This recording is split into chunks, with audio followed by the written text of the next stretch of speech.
Hello all of you, welcome to the matrix. और इस session में हम बात करने वाले हैं जेई एडवांस 2026 के केमिस्ट्री पेपर 2 के सॉल्यूशंस के बारे में, है ना। इससे जस्ट पहले एक वीडियो ऑलरेडी अपलोड हो चुकी है जिसमें केमिस्ट्री पार्ट 1 के वीडियो सॉल्यूशंस भी अपलोडेड हैं और साथ में फिज़िक्स और मैथ्स के जो वीडियो सॉल्यूशंस हैं 2026 के वो भी अपलोडेड हैं, तो आप इस पर जाके देख सकते हैं। ठीक है, तो चलिए अपन शुरू करते हैं केमिस्ट्री पार्ट 2 में क्वेश्चन नंबर 1 से। देखिए, ये जो क्वेश्चन है इसमें अपने को बोला गया है कि 300 केल्विन पे मोलर कंडक्टिविटीज अपने को दे रखी हैं 3 अलग अलग सॉल्ट्स के बारे में 2 अलग अलग कॉन्सेंट्रेशंस पे। ठीक है, और अपने को डेटा अपने को दिया हुआ है यहाँ पे। इस डेटा को यदि मैं ध्यान से देखूँ और यदि मैं सॉल्ट को अच्छे से ऑब्जर्व करूँ तो मुझे पता चलेगा कि तीनों के तीनों जो सॉल्ट्स है ना, वो सॉल्ट स्ट्रॉन्ग इलेक्ट्रोलाइट्स हैं। तीनों के तीनों जो सॉल्ट हमें दिए हुए हैं वो स्ट्रॉन्ग इलेक्ट्रोलाइट्स हैं। देखिए, ये बात इतना जानना ज़रूरी क्यों है कि वो स्ट्रॉन्ग है या नहीं है। उसका कारण आपको पता है कि वीक जो इलेक्ट्रोलाइट्स होते हैं उन वीक इलेक्ट्रोलाइट के लिए कंडक्टिविटी के जो रिलेशंस होते हैं कॉन्सेंट्रेशन के साथ वो अलग इक्वेशन से दिए जाते हैं, जबकि स्ट्रॉन्ग इलेक्ट्रोलाइट के कंडक्टिविटीज़ के कॉन्सेंट्रेशन के साथ जो रिलेशंस होते हैं वो अलग इक्वेशन से दिए जाते हैं। तो हम इसमें कौन सी इक्वेशन लगाने वाले हैं ये इस बात पर डिपेंड करता है कि हमारे पास सॉल्ट कौन से हैं, क्या वे स्ट्रॉन्ग हैं या वो वीक हैं। इसलिए सबसे पहले मैंने आपको कहा कि हमने चेक किया कि अपने पास सॉल्ट कौन से हैं, तो सब के सब स्ट्रॉन्ग इलेक्ट्रोलाइट्स हैं। ठीक है, क्योंकि सॉल्ट्स हैं तो सॉल्ट सारे के सारे स्ट्रॉन्ग इलेक्ट्रोलाइट्स होते हैं। ओके, अब देखिए, मुझे एक कॉन्सेंट्रेशन 0.01 पे NaNO3 की मोलर कंडक्टिविटी 111 दे दी, अगली कॉन्सेंट्रेशन पे इसको 101 दे दिया। मैं ये जानता हूं कि किसी स्ट्रॉन्ग इलेक्ट्रोलाइट के लिए जो मोलर कंडक्टिविटी है, मोलर कंडक्टेंस लेमडा एम, वो बराबर होता है lambda M infinite minus B root C. अगर मेरे को कोई कॉन्सेंट्रेशन 1 पर ऐसा कह दे कि उस सॉल्ट का जो लेमडा है वो लेमडा 1 है, और कॉन्सेंट्रेशन 2 पर ऐसा बोल दे कि उस सॉल्ट का जो लेमडा मोलर है वो लेमडा 2 है, तो इन दोनों इक्वेशंस की हेल्प से मैं 2 डेटा कैलकुलेट कर सकता हूँ। कौन सा? एक तो मैं कैलकुलेट कर सकता हूँ कि यहाँ से उसका लेमडा इनफाइनाइट कितना है, यानी कि इनफाइनाइट डाइल्यूशन पर मोलर कंडक्टिविटी क्या है, और दूसरा जो कोलराउस कांस्टेंट बी है वो उसका क्या रहा होगा। इन दोनों से अपन कौन सा कैलकुलेट करेंगे ये डिपेंड करता है इस बात पर कि हमसे क्वेश्चन में आगे पूछा क्या जा रहा है। जैसे कि आप देख सकते हैं इसमें अपने से पूछा गया है the conductivity of A saturated aqueous solution of AgCl, जो होता है अपन जानते हैं sparingly soluble salt,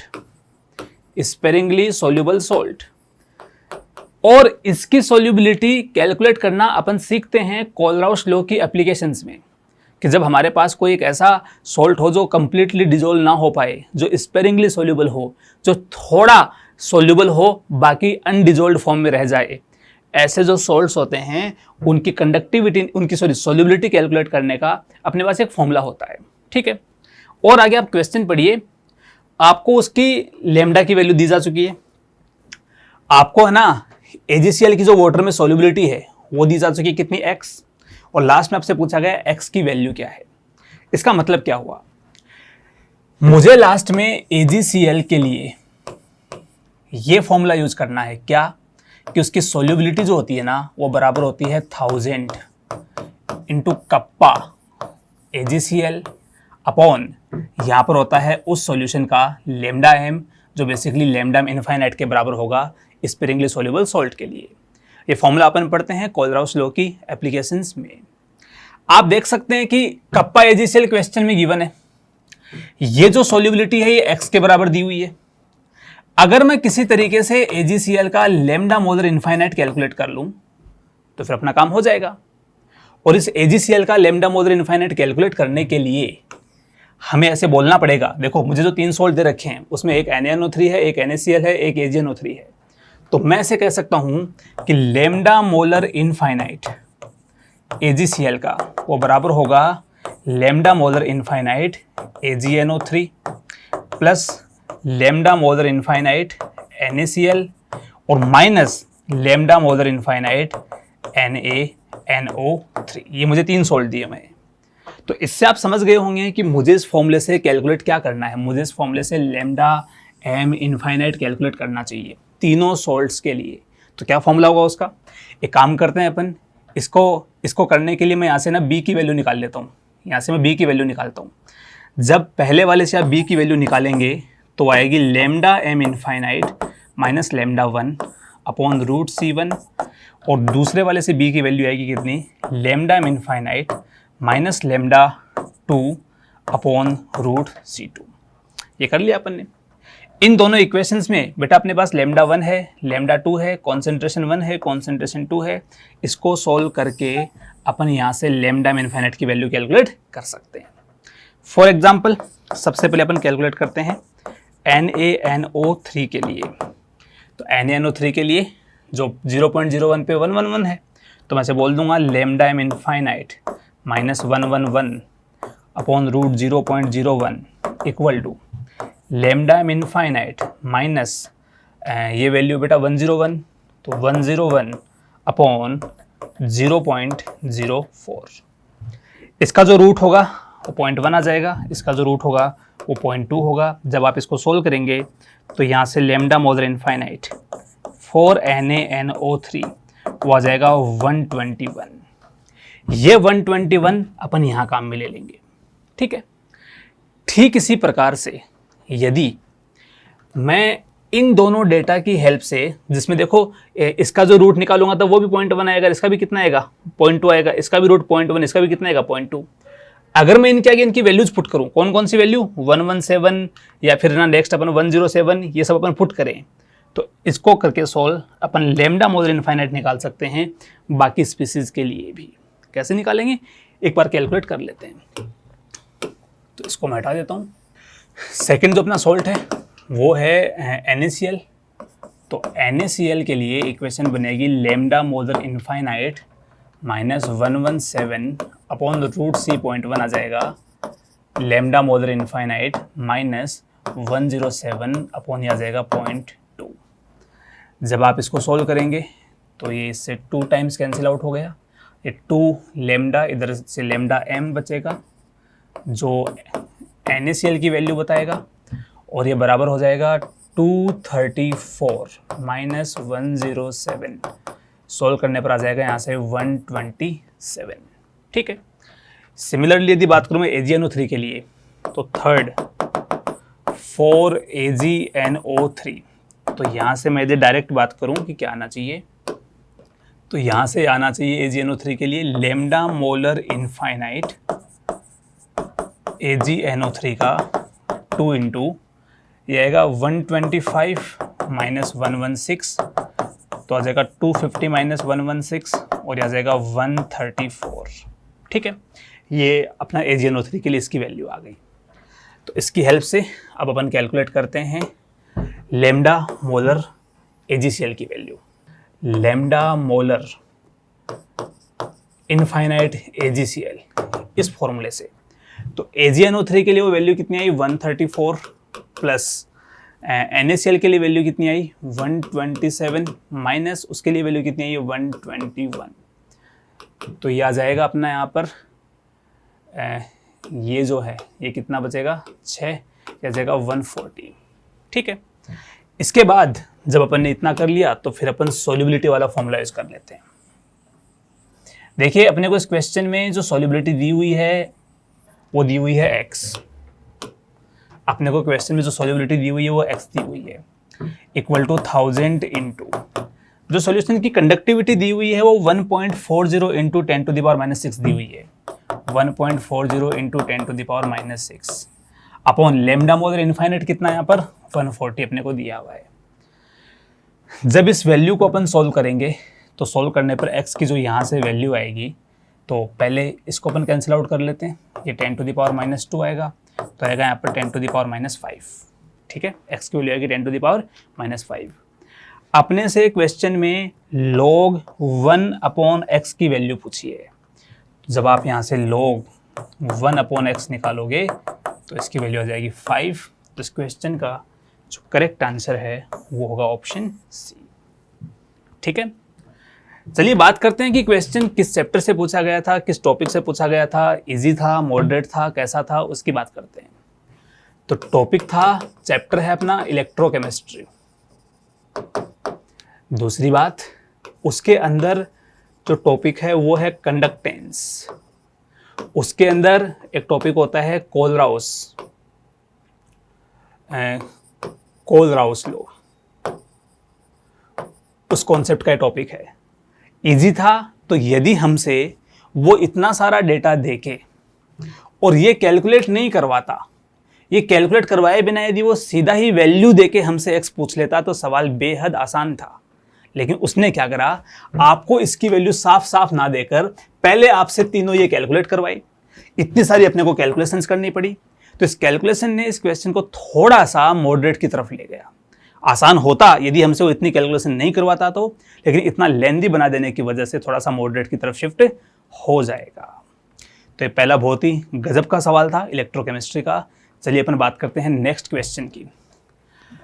correct order of ONO bond angle. ONO bond angle की बात करते हैं। ONO बॉन्ड एंगल की अपन बात करते हैं, उसका करेक्ट ऑर्डर अपन से पूछा है। केमिकल बॉन्डिंग का क्वेश्चन है।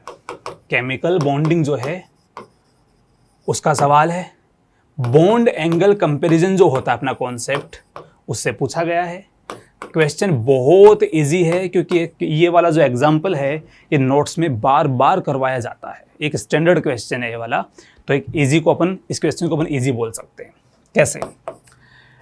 NO2 प्लस sp हाइब्रिड होता है, बॉन्ड एंगल 180। नेक्स्ट आपका है NO2। इस तरीके से एक और इलेक्ट्रॉन स्पीसीज होती है। ये वाला, ये होता है sp2 ही है, लेकिन ये वाला जो बॉन्ड एंगल है ये 134 डिग्री होता है। फिर नेक्स्ट है NO3 minus. NO3 minus sp2 होता है, बॉन्ड एंगल परफेक्ट 120 डिग्री होगा। और लास्ट आपका बचा NO2 माइनस। NO2 माइनस ये वाला होता है sp2 है, परंतु इस लोन पेयर की वजह से बॉन्ड एंगल कम होकर लगभग 115 डिग्री आ जाता है। तो यदि आप इस चारों के डेटा को देखोगे ध्यान से, तो सबसे आगे जो आएगा, मतलब सही जो करेक्ट ऑर्डर आएगा वो होगा ऑप्शन बी। NO2 प्लस में 180 बॉन्ड एंगल, NO2 जो है उसमें 134, NO3 माइनस में 120 और NO2 माइनस में कितना हो जाएगा आपका 115। ठीक है, तो अगेन जैसा कि पेपर 1 में यदि आपने देखा है, तो पेपर 1 में भी केमिकल बॉन्डिंग से जो क्वेश्चंस पूछे गए थे वो बहुत आसान सवाल थे। ठीक है, और यहाँ पर भी पेपर 2 में जो केमिकल बॉन्डिंग का अगला क्वेश्चन आया है ये भी बहुत आसान सवाल है। ठीक है, इसमें आप आराम से अपने पूरे मार्क्स ला सकते थे। नेक्स्ट,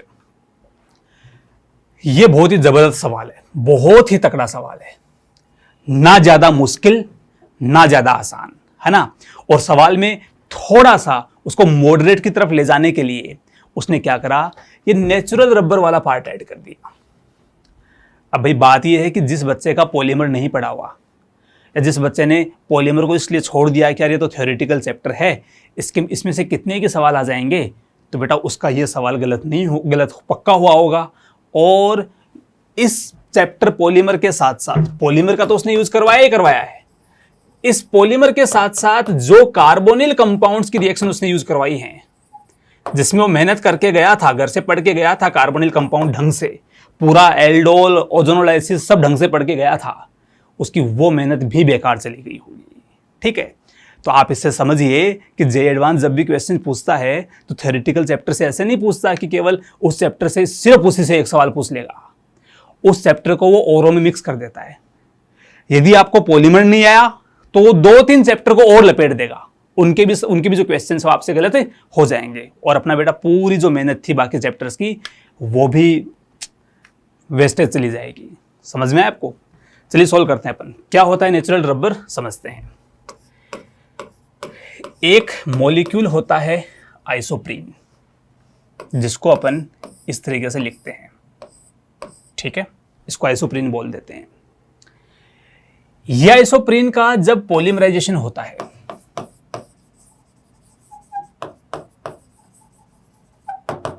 इसका जब पॉलीमराइजेशन होगा तब उससे बनता है रबर। ठीक है, इसकी दो फॉर्म होती है, एक एस सिस फॉर्म होती है, एक एस ट्रांस फॉर्म होती है। हम उस पर नहीं जा रहे क्योंकि वो अपना पार्ट ही नहीं है, उसकी अपने को जरूरत नहीं पड़ने वाली। मैं सिर्फ इसके डायरेक्ट पॉलीमर कैसे बनता है उसकी बात करता हूं। तो जब इसका पॉलीमराइजेशन होगा तो कुछ इस प्रकार स्ट्रक्चर बनती है। जैसे मान लो दो ये मोनोमर यूनिट है, ये जो यूनिट है वो इस तरफ जुड़ जाएगी आगे किसी से, ये मोनोमर यूनिट यहां से जुड़ जाएगी और ये आगे किसी अगली मोनोमर यूनिट से जुड़ा होगा, ऐसे चलता रहेगा। ये जो डबल बॉन्ड है यहां से यहां शिफ्ट हो जाएगा, तो ये डबल बॉन्ड यहां आ जाएगा और ये डबल बॉन्ड यहां आ जाएगा। इसको मैं होल एन लिख देता हूं। तो ये आपका एक रबर जो पॉलीमर है वो बन गया। उसने सवाल को यहीं नहीं रोका, उसने क्या बोला कि पहले इसका ओजोनोलाइसिस करवाओ। तो मैंने करवा दिया ओजोनोलाइसिस। जब ओजोनोलाइसिस करवाऊंगा तो ये जो यूनिट इधर वाली बनेगी वो कोई और यूनिट बन जाएगी और इसके उधर वाली कोई और यूनिट बन जाएगी, लेकिन वो यूनिट्स होंगी तो इसके जैसी। अरे भी है तो ये पूरा का पूरा रेपिटेशन में ही ना, तो यूनिट बनेगी तो इसके जैसे बनने वाली है वो। तो उसमें से यदि मैं इस यूनिट की बात करूं, इस यूनिट की, तो बना क्या, इसमें बना डबल बॉन्ड O, यहां से डबल बॉन्ड O बना, फिर CH2 यहां बना डबल बॉन्ड O। ठीक है, उसने बोला ये X है और ये कंफर्म करने के लिए कि यही X है, कोई और नहीं है X से, उसने दो बातें और भी बताई। बोला कि भैया ये पॉजिटिव आयोडोफॉर्म टेस्ट देगा। तो पॉजिटिव आयोडोफॉर्म टेस्ट इस ग्रुप के कारण दे देगा, ये ग्रुप है इसके कारण पॉजिटिव आयोडोफॉर्म टेस्ट देगा। उसने ये भी बोला कि ये पॉजिटिव टॉलरेंस टेस्ट भी देगा। तो पॉजिटिव टॉलरेंस टेस्ट इस एलिफेटिक एल्डिहाइड के कारण दे देगा। इसका मतलब X जो है वो अपना पक्का यही है। ठीक है, आगे की रिएक्शन उसने क्या करवाई वो देखते हैं अपन। इस X को मैंने लिखा इस तरफ कुछ इस प्रकार, डबल बॉन्ड O CH3 और ये डबल बॉन्ड OH। इसमें उसने एक्वस NaOH डाल दिया हीट के साथ। हर कोई जानता है भाई एल्डोल रिएक्शन है, तो मैं यहां से इसका जो H है वो NaOH जिसका H ले लेगा, इस पर नेगेटिव चार्ज आएगा, ये घूम के इनोलेट बनेगा, वापिस आके इस पे अटैक करके इस बॉन्ड को ब्रेक कर देगा। ये रिंग बनेगी 1 2 3 4 5, ये बन जाएगी 5 मेंबर्ड रिंग बन गई। इस 5 मेंबर्ड रिंग में यहां पर डबल बॉन्ड O है, इसके कार्बन ने इस पे अटैक किया तो यहां पर OH बनेगा और ये जो OH है ये जब हीट आप इसको करोगे तो E1CB मैकेनिज्म के द्वारा ये कन्वर्ट हो जाएगा alpha beta unsaturated carbonyl compound में। तो यदि अपन ऑप्शंस मैच करें तो सही आंसर जो होगा उसका वो ए ऑप्शन होगा। ठीक है, इसीलिए सुनना, पॉलीमर से उसने क्या उठाया, उसने नेचुरल रबर उठाया कि भैया नेचुरल रबर आपको मालूम होना चाहिए। कार्बोनिल कंपाउंड से क्या उठाया उसने उठाया aldol condensation reaction, aldol condensation उठा लिया उसने। इतना ही नहीं रुका वो, प्रैक्टिकल ऑर्गेनिक केमिस्ट्री से उसने क्या उठाया, उससे उठाया दो टेस्ट, एक तो आयोडोफॉर्म टेस्ट और एक उसने उठाया कौन सा टेस्ट, टॉलरेंस टेस्ट। ठीक है, तो कुल मिला के जो 3 चैप्टर्स हैं उनको मिक्स करके एक बेहतरीन सवाल यहाँ पर एडवांस ने पेपर 2 में बना के दिया है। ठीक है, तो जो नेक्स्ट क्वेश्चन है वो हमसे पूछा गया है इस पेपर में बायोमोलिक्यूल से।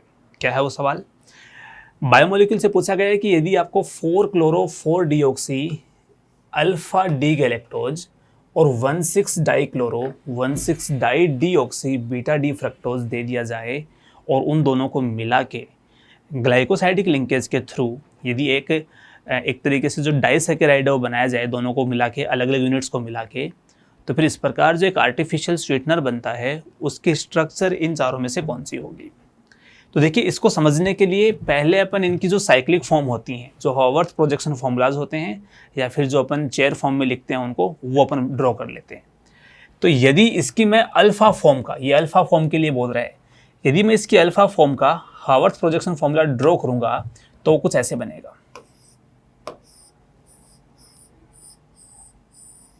ठीक है, इसमें ये ड्रॉ करेंगे या फिर अपन यदि दूसरे वाला करें, ये वाला ड्रॉ करें तो ये ऐसे भी बन सकता।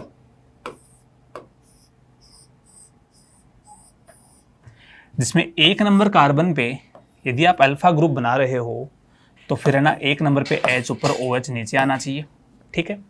2 नंबर कार्बन पे भी जो H ऊपर है और OH है वो नीचे आएगा, 2 नंबर पर भी H ऊपर OH नीचे आएगा। ये 1, ये 2, ये 3, ये 4, ये 5 और ये 6। जो 3 और 4 नंबर कार्बन्स हैं, 3, 2, 3, इस पर जो OH है वो ऊपर H नीचे, इस पर भी OH ऊपर H नीचे, ये 4 नंबर कार्बन है। और जो 5 नंबर कार्बन होगा उस पे CH2OH ऊपर और H नीचे। यह आपका अल्फा डी गैलेक्टोज है। उसमें जो बदलाव चाहता है वो बदलाव कर देते हैं। क्या चाहता है बदलाव? कहता है 4 नंबर का OH हटा दो और 4 नंबर का OH हटा के वहां पे Cl जोड़ दो, तो ये 4 डीऑक्सी 4 क्लोरो बन जाएगा। तो इसको ही कह देंगे अपन 4 क्लोरो और 4 डीऑक्सी, ठीक है। ठीक इसी प्रकार यदि मैं फ्रक्टोज की बीटा डी फ्रक्टोज की स्ट्रक्चर बनाऊं तो बीटा डी फ्रक्टोज की जो स्ट्रक्चर है वो इस प्रकार बनेगी। जो बीटा डी फ्रक्टोज है उसकी स्ट्रक्चर इस प्रकार बनेगी। इस वाले स्ट्रक्चर में क्या होगा कि मैं एक काम करता हूं, इसको मान लेता हूं कि ये है अपना 2 नंबर कार्बन, ठीक है। ये 2 नंबर कार्बन है, ये 3 नंबर कार्बन, ये 4, ये 5, ठीक है। इस तरीके से बन जाएगा। बीटा वाली स्ट्रक्चर बनाने के लिए अपन ऐसा करते हैं कि मैं इसको यदि मैंने 2 नंबर माना है तो इसका जो CH2OH वाला पार्ट है वो मैं नीचे ले लेता हूँ, यहाँ पर आ जाएगा OH। ये 1 नंबर कार्बन, 2, 3, 4, ये 5, और इसका जो 6 नंबर कार्बन होगा उसको अपन जैसे मान लो यदि इसका CH2OH इधर लिखा है और बीटा इसको लिया है तो यहाँ पर इसका CH2OH यहाँ पर है और H यहाँ पर है। ये 6 नंबर कार्बन है। इसमें कुछ चेंज करने अपने को। ये तो अपन ने बीटा डी फ्रक्टोज बनाया है, बीटा डी फ्रक्टोज बनाया है, तो अपन ने बीटा डी फ्रक्टोज बनाया है, ठीक है। इस बीटा डी फ्रक्टोज में कुछ जो चेंज करने वो क्या है? वो है 1 नंबर कार्बन 6 नंबर कार्बन पे 2 क्लोरीन लगा दो और उसी 1 नंबर 6 नंबर कार्बन पे 2 ऑक्सीजन्स कम कर दो। तो कैसे होगा वो? OH हटाइए, OH हटाइए, इनकी जगह है Cl लगा दो, ये Cl और ये Cl लग गए, ठीक है। ये अपन ने बना दिया। अब यदि 1 मिनट बेटा, इसमें कुछ मैंने गलती कर दी है।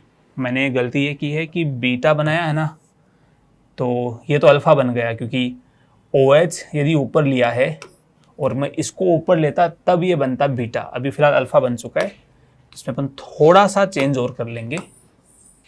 सॉरी, ये अपन ऊपर तो लिख लेंगे CH2Cl और यह आ जाएगा OH नीचे, ठीक है। ये अपने पास बन चुका है। अब हमें क्या करना है? दोनों यूनिट को ज्वाइन करना है। तो दोनों यूनिट को ज्वाइन करेंगे तो अपन यहां से जो ग्रुप है वो बाहर निकाल के इसको कन्वर्ट कर देंगे ग्लाइकोसाइडिक लिंकेज में, ठीक है। और जब आप ये स्ट्रक्चर मैच करोगे, अच्छा यहाँ क्या क्या आएगा? तो बेटा यहाँ पर है ना, एक में तो आपका OH यही OH यहाँ आया तो H नीचे आएगा, इसमें उल्टा हो जाएगा, यहाँ H और यहाँ OH आ जाएगा। तो स्ट्रक्चर कौन सी बनेगी? स्ट्रक्चर बन जाएगी, देखो इसमें इस टाइप का लिंकेज है, इसमें लिंकेज उल्टा है तो ये हट जाएगा। दूसरी बात, इसमें देखो Cl भी नीचे है, जबकि अपने उस स्ट्रक्चर में Cl ऊपर होना चाहिए, तो ऐसे हट गया। इसमें भी Cl नीचे है इसलिए हट जाएगा। फिर लिंकेज की बात करूं तो जो ये वाला लिंकेज है ये नहीं बनेगा, तो ये वैसे हट जाएगा। इसका आंसर होगा ऑप्शन ए। तो ये बन जाएगा आपका वो आर्टिफिशियल स्वीटनर जिसके बारे में इसमें पूछा गया है। चर्चा करते हैं कि सवाल कैसा था। देखिए, गैलेक्टोज की स्ट्रक्चर हो सकता है आपको याद नहीं हो, तो उसने क्वेश्चन में दे दी है ना। फ्रक्टोज की स्ट्रक्चर अपने को याद होती है क्योंकि हम उसकी बहुत सारे रिएक्शंस पढ़ चुके होते हैं। बस हमें ये पता होना चाहिए था कि ये डीऑक्सी कैसे बनाएं, क्लोरीन कैसे लगाएं और उनके आपस में ग्लाइकोसाइडिक लिंकेज कैसे बनाएं। यदि हमें पता होता तो हम सवाल को कर पाते। ओवरऑल ये एक मॉडरेट कैटेगरी का सवाल था, ठीक है।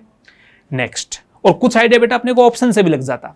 जैसे आप इसका जब भी हॉवर्ड प्रोजेक्शन फॉर्मूला बनाते अल्फा वाला, तो Cl इसमें ऊपर होता, तो भाई जिन जिन में Cl नीचे है वो तो वैसे एलिमिनेट हो गए, है ना। फिर दूसरा, यदि आप इसको बीटा डी फॉर्म बना लोगे तो इससे आपको आइडिया लग जाएगा कि जो लिंकेज होता है वो इस तरीके से बनना चाहिए, ठीक है। चलिए बात करते हैं अपन अगले क्वेश्चन की। देखिए ये क्वेश्चन बिलोंग करता है केमिकल काइनेटिक्स से।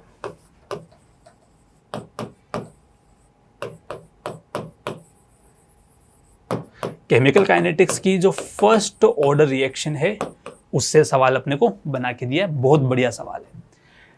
तो सबसे पहले कहता है कि R से P एक रिएक्शन कंसिडर कर लीजिए, T बराबर 0 पर इनकी कुछ कॉन्सेंट्रेशन रही होगी R0 और 0, और टाइम T पर ये R0 में से X टूटा होगा, ये X बना होगा।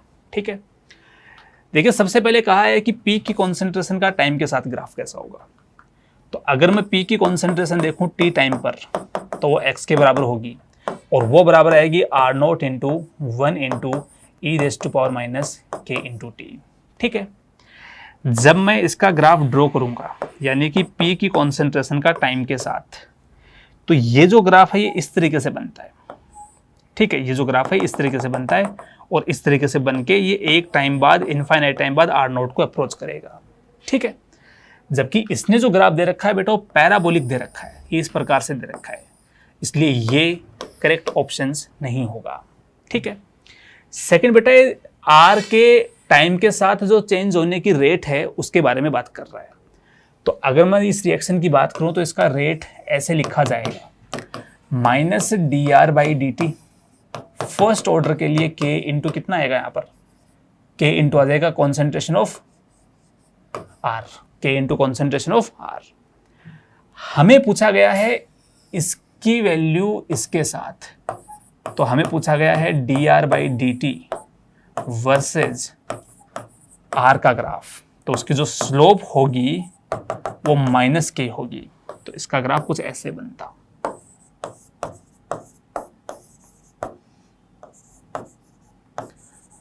ठीक है, नेगेटिव स्लोप के साथ इसका जो ग्राफ बनता वो ये वाला बनता। ठीक है, इसके स्लोप जो है वो -k आप इसको बोल सकते थे। इसका इंटरसेप्ट कितना है, 0 है। हमें जो ग्राफ दे रखा वो ये वाला दे रखा है, तो बी भी इसका सही आंसर नहीं है। अगला है dr/dt विद t टाइम के साथ। देखिए रेट जो होता है वो होता है k into concentration of A, इसके बराबर होता है। इस रेट को मैं ऐसे कह सकता हूं कि ये बराबर होता dr/dt के माइनस के बराबर होता, इक्वल टू आएगा k इंटू ये A अपना R है, तो k into R0 into e⁻k into T होता। जब आप इसका ग्राफ इसके टाइम के साथ बनाते तो एक्सपोनेंशियल डीके का ग्राफ होता, तो C इसका सही आंसर होगा, जो एक्सपोनेंशियली डीके कर रहा है। K अपना टाइम इंडिपेंडेंट होता है, तो ये वाला कर्व भी सही है, तो इसका जो करेक्ट आंसर होगा वो C और D होगा। क्वेश्चन इजी है या मॉडरेट है, किस कैटेगरी में रखेंगे? तो ये बहुत आसान सवाल है, बस इसमें थोड़ी सी गलती आप लोग क्या कर सकते हो, वो इस ग्राफ में कर सकते हो, क्योंकि जल्दबाजी में ऐसा लग सकता है अपने को कि भाई P की कॉन्सेंट्रेशन टाइम के साथ बढ़ती तो है ही, और ये जो E1 -e⁻−kT है, अगर मैं इस माइनस चीज को इग्नोर कर दूं, मान लो ध्यान नहीं दूं मैं, और मुझे ऐसा लगे कि देखो यदि ये माइनस साइन नहीं होता ना तब तो डीके करना चाहिए था, अभी माइनस साइन आ गया तो उसकी वैल्यू बढ़ेगी, तो हो सकता है कि जल्दबाजी में किसी ने इसको भी टिक लगा दिया हो, लेकिन वो गलत आंसर है। तो थोड़ा सा इस वाले ये जो पेज फंसा हुआ है यहाँ पर, इस वजह से ऐसा हो सकता है कि कुछ बच्चों ने इसको गलत कर दिया होगा, अदरवाइज ये आसान सवाल की कैटेगरी में आप इसको रख सकते हो। ठीक है, next question number 6, correct statement about the compounds P, Q and R is. बेटा सबसे पहले Xe और F2 को मिक्स करते हैं 1:5 के रेशियो में, तो जो P बनता है बेटा जिनोन टेट्राफ्लोराइड बनता है। ठीक है, तो P इज XeF4।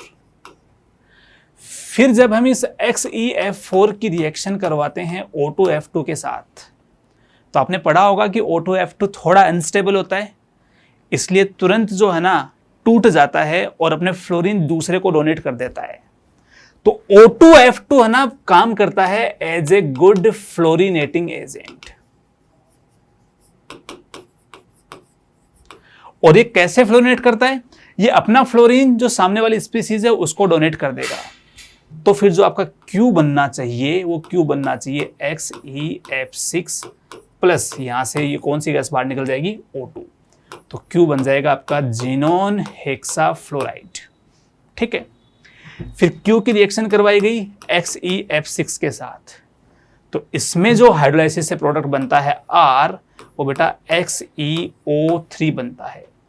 ये जिनोन का जो हाइड्रोलाइसिस होता है ये नॉन रेडॉक्स हाइड्रोलाइसिस होता है, जबकि आपने देखा होगा कि XeF2, XeF4 इनके जो हाइड्रोलाइसिस होते हैं वो रेडॉक्स होते हैं, जबकि उनमें से एक फ्लोराइड कौन होता है, XeF6, उसका कैसा होता है, नॉन रेडॉक्स होता है। ठीक है, तो ये XeO3 बन जाएगा। तो अपना R जो है वो XeO3 है। आपने यदि पेपर 1 देखा है ध्यान से, तो पेपर 1 में भी एक फ्लोरिनेटिंग एजेंट के कॉन्सेप्ट पे सवाल पूछा गया था कि क्या PTF6 फ्लोरिनेटिंग एजेंट होता है कि नहीं होता। ठीक है, और सेम बात बेटा उसने पेपर 2 में भी इस रिएक्शन को देके अपन से ये बात पूछ ली है। ठीक है, एक आता है P has 2 lone pair of electrons on the central atom। P है बेटा XeF4, सही बात है, इस जिनोन के पास 2 लोन पेयर होते हैं, और अपन से पूछे करेक्ट स्टेटमेंट, तो A इसके करेक्ट स्टेटमेंट में इंक्लूड हो जाएगा। Q has a perfect octahedral geometry. Q है XeF6। बेटा इसकी ज्योमेट्री परफेक्ट ऑक्टाहेड्रल नहीं होती, इसकी ज्योमेट्री डिस्टोर्टेड, जिसको अपन कैप्ड ऑक्टाहेड्रल बोलते हैं, वो होती है। तो B इनकरेक्ट होगा यहाँ पे। Q can act as a fluorinating agent. हाँ, Q है कहाँ पर, Q ये रहा, XeF6 है, खूब फ्लोरीन लेके घूम रहा है, तो ऑब्वियस सी बात है ये as a fluorinating agent act करता है। ठीक है, तो सी वाला स्टेटमेंट सही है। The molecular structure of R is trigonal pyramidal. R अपना कौन है भाई, R है XeO3। अगर मैं XeO3 की स्ट्रक्चर देखूं तो ये कुछ इस प्रकार बनेगी। एक लोन पेयर है, sp3 hybridisation, 1 lone pair plus 3 bond pair. तो हाँ सही बात है, ज्योमेट्री ट्राइगोनल पिरामिडल है, तो डी भी सही है। इस क्वेश्चन का जो सही आंसर होगा वो बन जाएगा अपना ए, सी और डी। सवाल पूछा कहां से गया था, तो बेटा एक क्वेश्चन अपन से पूछा गया था पी ब्लॉक एलिमेंट्स के ग्रुप 18 से, मेनली ग्रुप 18 से ये जो सवाल है ये बनाया गया था। बहुत ही बढ़िया सवाल था। ठीक है, इस एडवांस वाले पेपर में पी ब्लॉक के ग्रुप 18 से 2 सवाल पूछे जा चुके हैं। एक पेपर 1 में पूछा गया था O2 PTF6 वाला, और एक पेपर 2 में पूछा जा चुका है। ठीक है, चलिए बात करते हैं नेक्स्ट क्वेश्चन नंबर 7 के बारे में। कुछ स्टेटमेंट दिए हुए हैं, कहा गया है कि इनमें से करेक्ट स्टेटमेंट कौन से हैं ये अपने को बताने हैं। ठीक है, तो इसमें यदि मैं स्टेटमेंट ए की बात करूं तो ये कहता है second ionisation enthalpy of carbon atom is less than that of boron. Carbon और बोरोन, अगर मैं कार्बन का इलेक्ट्रॉनिक कॉन्फ़िगरेशन लिखूं तो वो 2s2 2p2 होता है। अगर मैं इसको कार्बन प्लस कह दूं क्योंकि मुझे सेकंड आयनाइजेशन एंथैल्पी की बात करनी है, तो यहाँ 1 होगा। अगर मैं बोरोन प्लस की बात करूं तो बोरोन नॉर्मली 2s2 2p1 होता है, परंतु बोरोन प्लस जो है वो 2s2 बन जाएगा। हम जानते हैं कि 2s2 कॉन्फ़िगरेशन की जो आयनाइजेशन एंथैल्पी होती है वो ज़्यादा होती है 2p1 वाले कॉन्फ़िगरेशन से। तो हाँ, मैं ऐसे कह सकता हूँ कि IE2 जो है वो बोरोन और कार्बन में से ज़्यादा किसकी होगी, बोरोन की होगी। और ये में क्या कहना चाह रहा है कि बोरोन की ज़्यादा है, कार्बन की कम है, तो ए ऑप्शन करेक्ट है। Increasing order of atomic ionic radii, देखिए बेटा एल्यूमिनियम 3+, Mg2+, सोडियम प्लस, इन तीनों का जो अपन ऐसे कहें कि नंबर ऑफ इलेक्ट्रॉन्स हैं वो तीनों में बेटा 10 इलेक्ट्रॉन है। अगर मैं नंबर ऑफ प्रोटॉन की बात करूं, अगर मैं नंबर ऑफ प्रोटॉन्स की बात करूं तो इसके पास टोटल 11 प्रोटॉन है, इसके पास 12 प्रोटॉन है, इसके पास 13 प्रोटॉन है। तो सेम इलेक्ट्रॉन हो परंतु न्यूक्लियस में प्रोटॉन का नंबर ज्यादा हो तो उसका जेड इफेक्टिव उतना ही क्या होगा, ज्यादा। और जितना जेड इफेक्टिव ज्यादा होगा उतनी ही साइज कम होगी। तो मैं ऐसे कह सकता हूं कि आइसो इलेक्ट्रॉनिक स्पीसीज में जेड की वैल्यू बढ़ने के साथ साथ जो आयनिक रेडियाई है वो कम होगी। तो हाँ सही बात है, बी भी करेक्ट आंसर हो जाएगा। Under identical conditions in solid state density of potassium metal is more than density of sodium. इसको समझिए, आपको पता होगा लिथियम, सोडियम, पोटेशियम, रुबिडियम और सीजियम ऊपर से नीचे जाने पर साइज बढ़ती है, परंतु होता क्या है कि सोडियम से पोटेशियम तक जाने के दौरान साइज बहुत ज्यादा बढ़ जाती है, एक्सेप्शनली जो रेडियस है वो बढ़ जाती है। और जब बेटा उसकी रेडियस एक्सेप्शनली बढ़ जाती है तो मैं से कह दूंगा डेंसिटी होता है मास अपॉन वॉल्यूम। अगर आप सोडियम से पोटेशियम तक जाओगे तो मास बढ़ेगा, मास की वैल्यू बढ़ेगी, कोई दिक्कत नहीं है, परंतु यहां से यहां तक जाने पर रेडियस नॉर्मल तरीके से ना बढ़ने की बजाय बहुत ज्यादा बढ़ जाती है। और जब ये बहुत ज्यादा बढ़ जाएगी तो आर का क्यूब तो बेटा और भी तेजी से बढ़ेगा, और ये आर का क्यूब और तेजी से बढ़ा है तो मतलब वॉल्यूम तो और भी ज्यादा तेजी से बढ़ गया। तो ये बढ़ा परंतु वॉल्यूम ज्यादा बढ़ जाएगा। इसलिए सोडियम और पोटेशियम में से डेंसिटी की यदि मैं बात करूं तो वो ज्यादा होती है सोडियम की, पोटेशियम की डेंसिटी ज्यादा नहीं होती। तो इसलिए ये सी स्टेटमेंट है, ये इनकरेक्ट स्टेटमेंट है। The HH bond is weaker then FF bond. कर लेते हैं कंपैरिजन। HH ओवरलैपिंग होती है 1s1s, FF ओवरलैपिंग होती है एक तरीके से 2p2p। जब भी मैं सिग्मा बॉन्ड की स्ट्रेंथ की बात करता हूं तो सबसे पहले मैं देखता हूं कि जो ऑर्बिटल्स ओवरलैपिंग कर रहे हैं उनकी साइज कम से कम होनी चाहिए और उनकी एनर्जी भी कम से कम होनी चाहिए। तो नहीं, स्ट्रॉन्ग बॉन्ड FF नहीं है, स्ट्रॉन्ग बॉन्ड कौन है? आपका HH है। तो आपका जो डी स्टेटमेंट है वो भी गलत है। ठीक है, तो 7th का करेक्ट आंसर A और B होगा।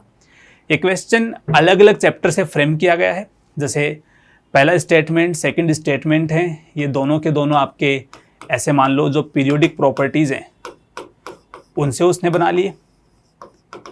ये वाला स्टेटमेंट जो है ये ऐसे कह सकते हो कि आप S ब्लॉक जो एलिमेंट है उससे उसने बता दिया, और HH और FF वाला जो पार्ट है वो बेटा उसने केमिकल बॉन्डिंग से फ्रेम किया है।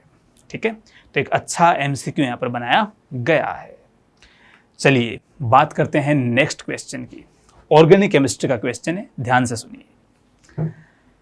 सबसे पहले बेटा छोटा सा करेक्शन है इसमें, ये NH2 है, एनिलीन है, ये एनिलीन है ये। ठीक है, अगर मैं एनिलीन के साथ AC2O डालता हूं पिरिडीन के प्रेजेंस में तो सबसे पहले एसाइलेशन होता है, तो जो P आपका बनेगा वो ये बनना चाहिए।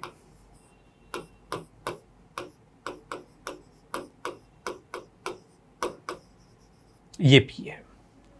फिर अगले स्टेप में क्या किया गया है, P ये नहीं बनेगा, मैंने छोटी सी गलती कर दी है क्योंकि इसमें एक स्टेप और भी है। मतलब P बनाने की प्रक्रिया में जो पहले स्टेप से बनेगा वो ये बनेगा। ठीक है, फिर इसका करवाया गया कॉन्सेंट्रेटेड HNO3 H2SO4 के साथ रिएक्शन, तो उसमें नाइट्रेशन होगा। जब मैं इसका नाइट्रेशन करवाऊंगा तो इसकी पैरा पोजीशन पर NO2 लग जाएगा, ये आपका P है। ठीक है, P से Q आने के दौरान सबसे पहले करवाया गया acidic hydrolysis.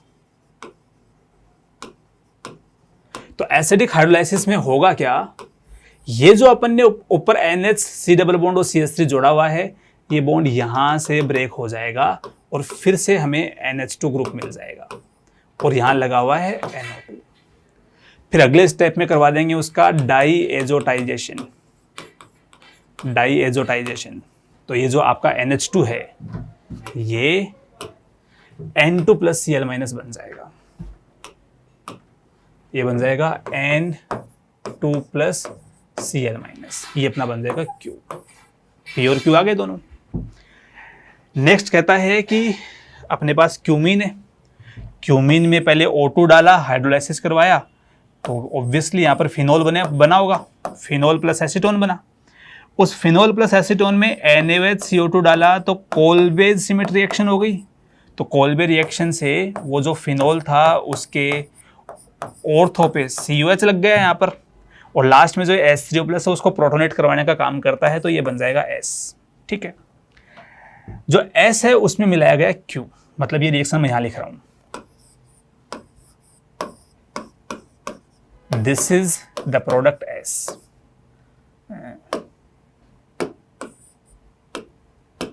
This is the product S, उसमें मिलाया गया क्यू।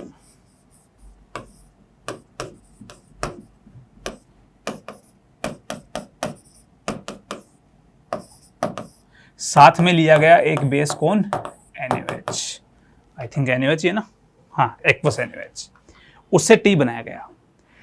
तो आप देख सकते हैं कि ये मेरे पास एक फिनोलिक ग्रुप है, ठीक है, और जो फिनोलिक ग्रुप है अगर मैं बेसिक मीडियम लूंगा तो phenolic group slightly basic medium में जो अपना एजो कपलिंग होता है उसको फेवर करता है। तो इस फिनोलिक ग्रुप की जो पैरा पोजीशन है वो यहाँ अटैक करके इस बॉन्ड को ब्रेक कर देगी, और प्रोडक्ट जो बनेगा वो ये बनेगा,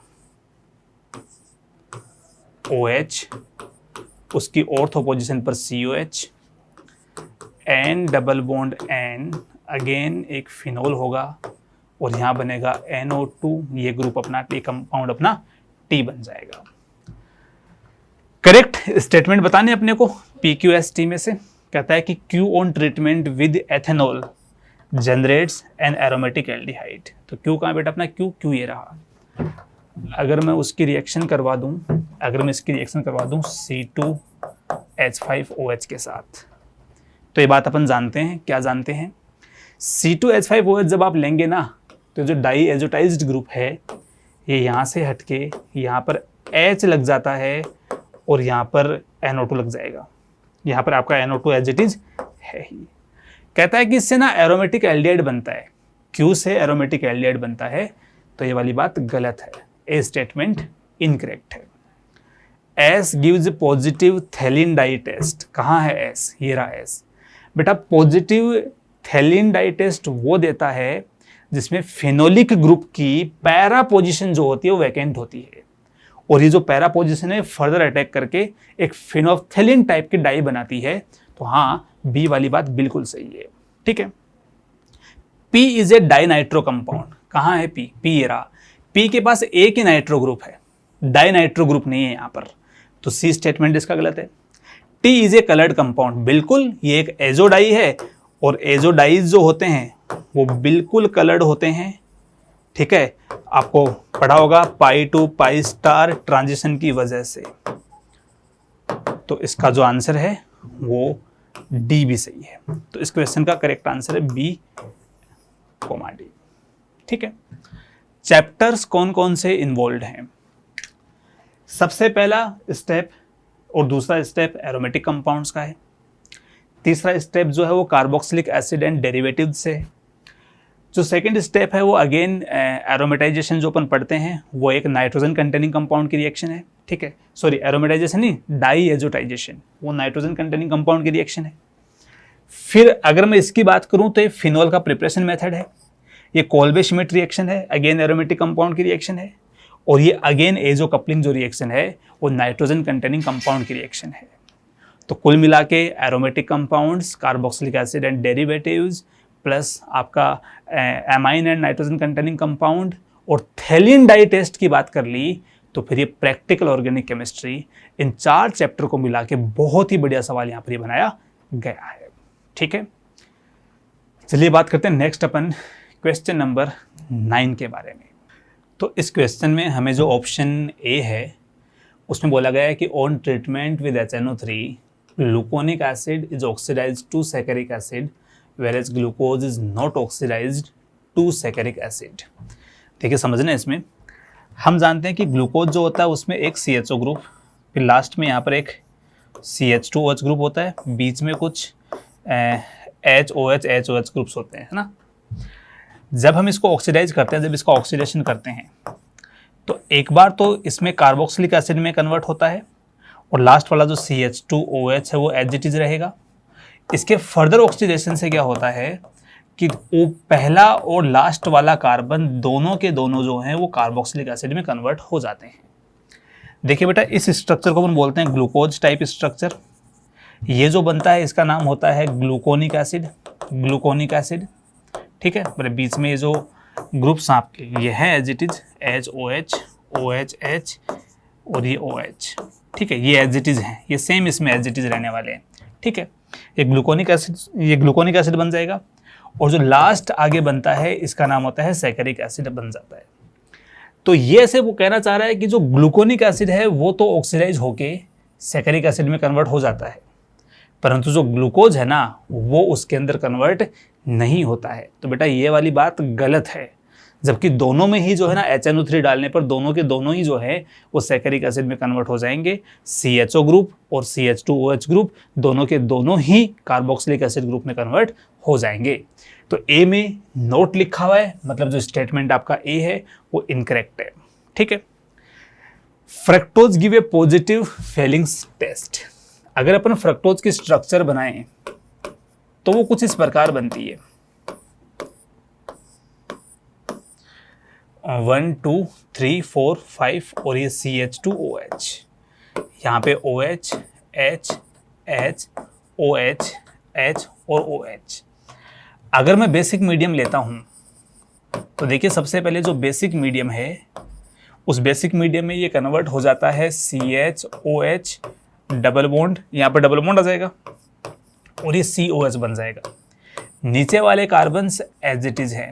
ठीक है।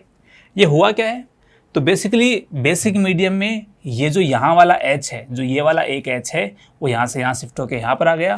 तो ये एक तरीके से बेस कैटेलाइज्ड टोटोमेरिज्म आप इसको बोल सकते हो। ये बन गया यहाँ तक। इसके बाद जो आपका डी फ्रक्टोज था, डी फ्रक्टोज जो था, ठीक है, ये डी फ्रक्टोज आपका एक इन डाईओल में कन्वर्ट हो गया है। इन इस C डबल बॉन्ड C के लिए, डाईओल यहाँ पर 2H है तो ये इन डाईओल बन गया है।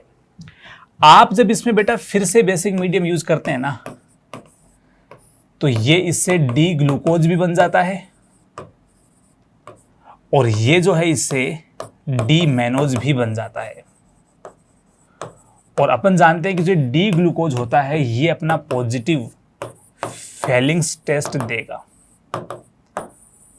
तो इसलिए अपन कह सकते हैं कि ये जो फ्रक्टोज होता है इस फ्रक्टोज में एल्डिहाइडिक ग्रुप नहीं होने के बावजूद भी, कीटोन होने के बाद भी ये जो है फेलिंग टेस्ट दे देगा, क्योंकि फेलिंग टेस्ट का मतलब है वहाँ पर बेसिक मीडियम है और बेसिक मीडियम में जो है फ्रक्टोज का C डबल बॉन्ड O है, ये जो C डबल बॉन्ड O है ये अपने अल्फा कार्बन का H लेके, मतलब अल्फा हाइड्रोक्सी कीटोन जो ग्रुप है वो टोटोमराइज हो जाएगा और फिर आगे बेसिक मीडियम में डी ग्लूकोज भी बन सकता है, डी मैनोज भी बन सकता है और ये जो डी ग्लूकोज है ये आपका फेलिंग्स टेस्ट देता है। तो इसका मतलब जो स्टेटमेंट बी है वो सही है। क्या कह रहा है अभी, क्योंकि it isomerises to glucose and another aldohexose. बेटा जो अनदर एल्डोहेक्सोज की बात कर रहा है ना, ये इसके अंदर मैनोज है, D mannose, in the presence of Fehling reagent. तो जो बी स्टेटमेंट है वो बिल्कुल सही होगा। ठीक है। Next is invert sugar. तो यदि मैं इन्वर्ट शुगर की बात करूं इसमें, अगर मैं इन्वर्ट शुगर की बात करूं इसमें, तो इन्वर्ट शुगर क्या होता है कि डी ग्लूकोज और डी फ्रक्टोज का इक्विमोलर मिक्सचर होता है। मतलब जब आप इसका 1 मोल लेंगे और इसका 1 मोल लेंगे ना तो उसको अपन इन्वर्ट शुगर बोलेंगे। ऐसा कह रहे पूछना चाह रहे हैं after hydrolysis of corresponding disaccharide. तो ये बात बिल्कुल सही है। जब मैं सुक्रोज का हाइड्रोलाइसिस करवाता हूं तो उससे ना डी ग्लूकोज बनता है प्लस बनता है डी फ्रक्टोज और इन दोनों के 1:1 के मिक्सचर को इन्वर्ट शुगर कहा जाता है। तो ये बात भी सही है। डी ऑप्शन क्या बोल रहा है, डी कह रहा है कि specific rotation of invert sugar is -40। Invert sugar तो इसी को बोलते हैं, इसके स्पेसिफिक रोटेशन की बात हो रही है। तो देखिए डी ग्लूकोज का स्पेसिफिक रोटेशन कितना होगा ये पता यहां से चल जाएगा। ये एल ग्लूकोज का है और कैपिटल एल ग्लूकोज का जो एनेंशियोमर होता है वो आपका कैपिटल डी ग्लूकोज होता है। तो यदि इसका माइनस का है तो बेटा इसका प्लस का 52.5 डिग्री होगा। इस वाले का रोटेशन कितना होगा, माइनस का 92.5 डिग्री होगा। दोनों का जब मैं सम करूंगा ना तो सम करने पर इसकी वैल्यू आएगी -40 डिग्री। लेकिन ये जो -40 डिग्री का रोटेशन आया है वो इनके 2 मोल के लिए आया एक तरीके से, है ना। हमें स्पेसिफिक रोटेशन चाहिए तो वो यूनिट अमाउंट के लिए अपन डिफाइन करते हैं बेसिकली। तो यहाँ पर इसको मुझे 2 से डिवाइड भी करना पड़ेगा और जब मैं 2 से डिवाइड करूंगा तो इसकी वैल्यू कितनी आ जाएगी, -20 डिग्री। यहाँ रोटेशन -40 है, इसका मतलब डी स्टेटमेंट गलत है। तो इसका करेक्ट आंसर जो आएगा वो बी और सी आ जाएगा। ठीक है। तो 9th क्वेश्चन जो था बायोमोलिक्यूल चैप्टर से क्वेश्चन था, जिसमें इसने फोकस किया है कार्बोहाइड्रेट्स पे। कार्बोहाइड्रेट्स में भी इसने स्पेसिफिकली सुक्रोज का हाइड्रोलाइसिस, ग्लूकोज, फ्रक्टोज, ग्लूकोज का HNO3 की प्रेजेंस में ऑक्सीडेशन, इन सारे कॉन्सेप्ट को मिला के उसने 4 ऑप्शन फ्रेम किए हैं और अपन ने चारों में से बी और सी जो है वो सही सेलेक्ट कर लिए हैं। चलिए next question number 10th, atomic structure. ये जो क्वेश्चन है ये बिलोंग करता है एटॉमिक स्ट्रक्चर से। ठीक है, क्या सवाल है देखते हैं। XA+ और YB+ हाइड्रोजन लाइक स्पीसीज है। इसका मतलब ये कहना चाह रहा है कि ये मोनो इलेक्ट्रॉनिक स्पीसीज है। ठीक है, कहता है कि the wavelength of light absorbed during transition between steps with principal quantum number n=1 and n=2 of XA+ is lambda. अगर मैं XA+ के लिए फॉर्मूला लगाऊं तो बनेगा 1/λ = RZ। मैं X वाला जो है ना, ये जो X है उसके एटॉमिक नंबर को Z बोल देता हूं, तो RZX², 1/n1 है 1 का स्क्वायर माइनस 1/n2 2²। ये इक्वेशन 1 आ जाएगी। फिर कहता है कि यदि अपन बात करें सेम वेवलेंथ की YB+ के लिए, तो आएगा 1/λ सॉरी 1/λ नहीं, 1/9λ है, RZY² 1/n1 यानी कि 2 का स्क्वायर माइनस 4 का स्क्वायर। ठीक है, ये बन जाएगा आपका इक्वेशन 2। अगर मैं इन दोनों से ZX और ZY निकाल लूं तो फिर मेरे को जो A+B है ना, उनकी लोवेस्ट पॉसिबल वैल्यू पता चल जाएगी। कैसे करेंगे अपन, तो एक काम करते हैं, इक्वेशन 1 को डिवाइड कर देते हैं इक्वेशन 2 से। तो देखो सबसे पहले लेफ्ट साइड को डिवाइड करने पर यहाँ से लैम्डा कैंसिल आउट और ये आ जाएगा कितना 9। राइट साइड में R से R कैंसिल, कितना बचेगा ये ZX² अपॉन ZY²। ठीक है, इधर ये बच जाएगा 1 - 1/4, तो ये 3/4 होगा और ये बन जाएगा कितना 1/4 - 1/16। अब जो 1/4 - 1/16 है, इससे मैं एक काम करता हूं 1/4 बाहर निकाल लेता हूं, तो अंदर बचेगा 1 - 1/4, तो कितना हो जाएगा 3/4। इस 4 से ये 4 कैंसिल आउट, इस 3 से ये 3 कैंसिल आउट हो जाएगा यहाँ पर। ठीक है, मतलब दोनों कैंसिल आउट हो गए। तो इसको अपन कैसे बोलेंगे, ये 4 है वो ऊपर चला जाएगा, 4 यहाँ आ जाएगा, तो बेटा बेसिकली ZX अपॉन ZY की जो वैल्यू आएगी वो 3/2 आ जाएगी। ठीक है, अब हमें है ना उस A+B की मिनिमम वैल्यू चाहिए। बेटा इसकी वैल्यू मिनिमम होने के लिए A और B दोनों को मिनिमम होना चाहिए, और A और B दोनों को मिनिमम होने के लिए ZX और ZY दोनों को क्या होना चाहिए, मिनिमम होना चाहिए। और अगर मैं इन दोनों की मिनिमम वैल्यूज लूं तो फिर वो कितनी हो सकती हैं, वो 3 और 2 ही हो सकती हैं। भाई एटॉमिक नंबर जो होता है वो आपका फ्रैक्शन में होगा नहीं, पक्का इंटीजर होगा, और यदि पक्का इंटीजर होगा तो स्मॉलेस्ट पॉसिबल जो एटॉमिक नंबर हैं X और Y के, वो 3 और 2 होंगे। तो X का एटॉमिक नंबर 3, Y का एटॉमिक नंबर 2। स्पीसीज जो आपकी XA+ और YB+ है वो मोनो इलेक्ट्रॉनिक हैं। ये मोनो इलेक्ट्रॉनिक हैं, इसका मतलब क्या है, ध्यान से सुनना। अगर मान लो इसका एटॉमिक नंबर 3 आया और उसको मुझे मोनो इलेक्ट्रॉनिक रखना है, तो मुझे उसमें से 2 इलेक्ट्रॉन बाहर निकालने पड़ेंगे, और यदि मुझे उसमें से 2 इलेक्ट्रॉन बाहर निकालने पड़ेंगे तो इस पर जो चार्ज आएगा A वो 2 आएगा। तो यहाँ से बेटा जो A की वैल्यू हो जाएगी वो 2 हो जाएगी। इस प्रकार यदि इसका एटॉमिक नंबर 2 है और मुझे उसको मोनो इलेक्ट्रॉनिक बनाना है तो 1 इलेक्ट्रॉन बाहर निकालना पड़ेगा। तो यहां से B की वैल्यू कितनी हो जाएगी 1। तो A+B की ये तो A है और ये B है, A+B की जो मिनिमम वैल्यू होगी वो कितनी हो जाएगी 3। ये इस क्वेश्चन का आंसर है। बहुत ही बढ़िया सवाल, एटॉमिक स्ट्रक्चर से मॉडरेट कैटेगरी का क्वेश्चन ये बनाया गया था, जिसने यदि बेसिक इलेक्ट्रॉन ट्रांजिशन के दौरान जो वेवलेंथ वाला फॉर्मूला है यदि उसने लिख लिया है तो आसानी से वहाँ से वो एटॉमिक नंबर का रेशियो फाइंड आउट करके और जो उन पे चार्जेस हैं उनको मोनो इलेक्ट्रॉनिक बनाने के लिए उनकी मिनिमम वैल्यू फाइंड आउट की जा सकती है। ओके, चलिए चलते हैं अपन अगले सवाल की तरफ, और वो है क्वेश्चन नंबर 11। बहुत ही गजब का सवाल है, बहुत शानदार सवाल बनाया उसने। मैंने जेईई एडवांस्ड में ऐसा सवाल पहली बार देखा है जिसमें उसने सरफेस केमिस्ट्री चैप्टर लिया और उसका टॉपिक उठाया उसने एडजॉर्प्शन इन सॉल्यूशन फेज या एडजॉर्प्शन इन सॉल्यूशन, और उसको बहुत बढ़िया से मिक्स कर दिया आयनिक इक्विलिब्रियम के साथ। ठीक है, अगर उस सवाल के मैं डिफिकल्टी की बात करूं, उस स्टूडेंट को ध्यान में रखते हुए जो पेपर दे रहा है उस टाइम पर, उस टाइम फ्रेम के अंदर बाउंड रह के, तो उसके लिए बेटा एक सवाल जो है वो काफी डिफिकल्ट क्वेश्चंस की कैटेगरी में रखा जाएगा। ठीक है, मैं उसके पॉइंट ऑफ व्यू से बात नहीं कर रहा कि मैं एक टीचर हूं तब तो बहुत आसान सा सवाल है, और टीचर नहीं, बच्चा जो उसको अटेम्प्ट कर रहा है उस टाइम पर, उसके हिसाब से काफी डिफिकल्ट क्वेश्चन है। ठीक है, सोल्व करते हैं। देखो बोलना क्या चाह रहा है।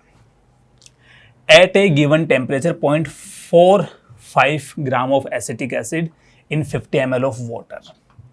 मेरे पास है एसिटिक एसिड,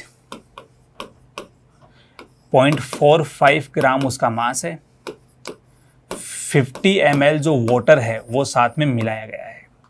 ठीक है, फिर कहता है कि shaken with 1 gram of charcoal. 1 gram charcoal है मेरे पास, जो काम करता है एक एडजॉर्बेंट की तरह है। ठीक है, इसमें कहता है कि अगर आप ये करोगे with 1 gram charcoal and the pH of resulting solution is 3, अगर आप इन दोनों को साथ में मिक्स करते हो तो उससे फिर फाइनली थोड़ी देर बाद जो एक सॉल्यूशन मिलेगा, उस रिजल्टिंग सॉल्यूशन की जो pH है ना, वो pH 3 बाहर निकल के आती है। इसका मतलब जो उसमें H+ की कॉन्सेंट्रेशन है वो 10⁻³ है। ठीक है, कहता है कि assume the adsorption of acetic acid from the aqueous solution bye charcoal follows Freundlich isotherm. तो बेटा फ्रेंडलिच की इक्वेशन होती है, अपन जानते हैं। If the plot of log x/m against log c, मतलब इसका ग्राफ यदि इसके log के साथ प्लॉट किया जाए तो इसकी स्लोप वो 1 आती है। तो बेटा अगर मैं इसकी इक्वेशन लिखूं, log x/m इक्वल टू, ये बन जाएगा log, तो इसकी इक्वेशन ही आ जाएगी। अब इस फॉर्मूले में हमें बोला गया है कि इसका स्लोप है वो 1 है। स्लोप 1 होने का मतलब 1/n की जो वैल्यू है ना वो 1 है, और इसका मतलब n की वैल्यू अपन 1 ले सकते हैं। ठीक है, c क्या चीज है? c कॉन्सेंट्रेशन है उस सॉल्यूशन की इक्विलिब्रियम पर। ठीक है, और k की वैल्यू अपने से पूछी गई है, तो k की वैल्यू हम यहां से बताएंगे। अब इस फॉर्मूले से मैं इस क्वेश्चन का आंसर तभी दे सकता हूं जब मुझे x पता चल जाए। x क्या चीज है? तो x है मास इन ग्राम ऑफ एसिटिक एसिड एडजॉर्ब्ड, कि कितना ये एडजॉर्ब हो चुका वो x है। m है कि उस एडजॉर्बेंट का मास कितना है, तो ये मुझे सवाल में 1 ग्राम गिवन है, तो एक तो मुझे x निकालना पड़ेगा। x निकाल लूंगा तो k वहां से आ जाएगा। 1/n की वैल्यू 1 मुझे क्वेश्चन में दे रखी है, एक मुझे बेटा उसकी कॉन्सेंट्रेशन फाइंड आउट करनी है। तो अब अपना सवाल क्या बना, गौर से सुनना ध्यान से। सबसे पहले क्या करना है कि मुझे पता लगाना है कि इसकी इनिशियल कॉन्सेंट्रेशन क्या थी। वो हो जाएगा 0.45 upon its molar mass, that is 60 upon 50 into 1000। तो ये इससे कैंसिल आउट हो जाएगा, ये इससे कैंसिल आउट हो गया आपका, और जो है 0.45 इंटू 10 अपॉन आ जाएगा 6 इंटू 5। ठीक है, इसको अपन सोल्व कर लेते हैं आगे। तो अगर मैं 3 से इसको डिवाइड करूं तो ये 0.15, ये आ जाएगा 2, ये इससे कितना हो जाएगा 0.3 टाइम्स कैंसिल आउट हो जाएगा, ये 5 टाइम्स, तो इसकी कॉन्सेंट्रेशन आ जाएगी 0.15 मोलर। ये तो उसकी इनिशियल कॉन्सेंट्रेशन है 0.15 मोलर। बाद में कितनी कॉन्सेंट्रेशन उसकी रही होगी ये कैसे जानेंगे? इसके लिए आपको और क्या डेटा दिया हुआ है? सी इक्विलिब्रियम कॉन्सेंट्रेशन एसिटिक एसिड की, और के और एन कांस्टेंट है, ठीक है। इसके अलावा एसिटिक एसिड का डिसोसिएशन कांस्टेंट आपको दे रखा है 10⁻⁻⁵। तो इससे अपन क्या कर सकते हैं सुनिए, मैं इस इक्विलिब्रियम के लिए ऐसे लिख सकता हूं कि Ka equal to concentration of acetate ion into concentration of H plus upon concentration of acetic acid. इसकी वैल्यू 10⁻⁻⁵ है। एसिटेट आयन सॉल्यूशन में उतना ही बना होगा जितना सॉल्यूशन में H प्लस बना होगा, क्योंकि जब ये एसिटिक एसिड डिसोशिएट होगा, जब एसिटिक एसिड डिसोशिएट होगा तो उससे बनता है acetate ion plus H plus ion. तो जितना H प्लस बना होगा उतना एसिटेट बना होगा। तो यह आ जाएगा 10⁻³ into 10⁻³ upon concentration of acetic acid.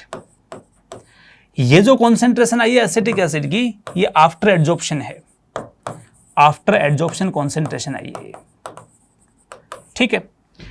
इसको जब आप सोल्व करेंगे तो यहां से एसिटिक एसिड की नई जो कॉन्सेंट्रेशन आएगी उसको इस तरफ ले आएंगे, वो आ जाएगी 0.1 मोलर।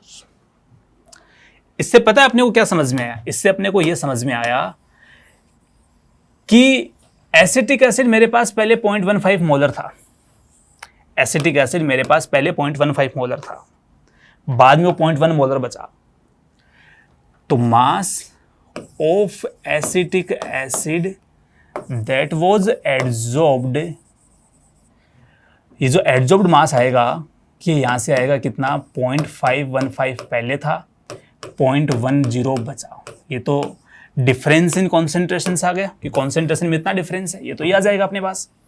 फिर इसके बाद वॉल्यूम की बात करते हैं कि वॉल्यूम कितना लिया था, क्योंकि ये तो उसकी मोलरिटी है। वॉल्यूम कितना होगा? वॉल्यूम होगा इंटू 50/1000, ये इसके मोल्स आ गए, ठीक है। और जब इन मोल्स को मैं मोलर मास से मल्टीप्लाई करूंगा, और वो मोलर मास कितना होगा 60, तो यहां से अपने पास x की वैल्यू आ जाएगी। कितना आएगा ये आ जाएगा 0.05, ये इससे कैंसिल आउट हो गया, इंटू कितना होगा 30/10, ये इससे कैंसिल आउट। तो यहाँ से आ जाएगा ये सोल्व करने पर 0.15 ग्राम, मतलब x की वैल्यू 0.15 ग्राम आ गई है। चलिए इसको अपन उस इक्वेशन में पुट करते हैं, अपनी जो इक्वेशन है log k वाली, इसमें पुट करके सोल्व करते हैं। तो log x अपना है 0.15, m क्वेश्चन में 0.1 दे रखा है, इक्वल टू यहाँ पर log k हमें फाइंड आउट करना है, 1/n की वैल्यू 1 है, इंटू log c, तो जो नई कॉन्सेंट्रेशन आई है वो 0.1 आई है। तो यहाँ से अगर अपन इसको सोल्व करें तो इसको ऐसे लिख सकते हैं कि कितना बचेगा, ये 15 बचेगा यहाँ से, ठीक है। इसको अगर मैं 0.10 बोल दूँ कितना बचेगा, 15 बच जाएगा यहाँ से, इक्वल टू ये बनेगा k इंटू 0.1। तो यहाँ से k की जो वैल्यू आ जाएगी वो आ जाएगी 1.5। तो इस क्वेश्चन का आंसर आ जाएगा यहाँ से 1.5, ये इसका आंसर, ठीक है। तो इस क्वेश्चन की ओवरऑल थीम क्या थी? मेरे पास कुछ एसिटिक एसिड था, उसको मैंने पानी में मिलाया, और पानी था 50 ml, उसमें 0.1 ग्राम चारकोल अपन ने डाल दिया। अब चारकोल जो है वो एसिटिक एसिड को एडजॉर्ब करेगा अपनी सरफेस पे, तो कुछ देर बाद कुछ एसिटिक एसिड एडजॉर्ब हो गया और बचा हुआ एसिटिक एसिड डिसोशिएट हो गया। वो जो बचा हुआ एसिटिक एसिड डिसोशिएट हुआ, उसका फाइनली कितना pH आया वो डेटा हमें दे दिया। तो मेरे पास शुरू में कितना एसिटिक एसिड था, बाद में उसकी कितनी कॉन्सेंट्रेशन बची, दोनों का डिफरेंस पता लगा के वॉल्यूम से मल्टीप्लाई करके मैंने एसिटिक एसिड के मोल निकाल लिए जो एडजॉर्ब हुए। और उन एसिटिक एसिड के मोल को जब अपन मोलर मास से मल्टीप्लाई करेंगे तो हमें उसका मास पता चल गया। और जब मैं फ्रेंडलिच एडजॉर्प्शन आइसोथर्म की इक्वेशन को लॉग लेके वो वैल्यूज पुट करूंगा तो सोल्व करके अपन यहाँ से k की वैल्यू जो उसको फाइंड आउट कर लेंगे, ठीक है। तो कुछ इस तरीके से अपन जो है इस क्वेश्चन को सोल्व करने वाले हैं। ठीक है, चलिए नेक्स्ट क्वेश्चन नंबर 12।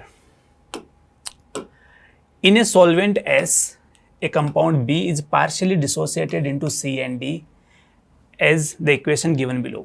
तो बेटा बेसिकली B जो है ना वो किसी सॉल्वेंट में डिसोशिएट होके 2CO2D बना रहा है, ठीक है।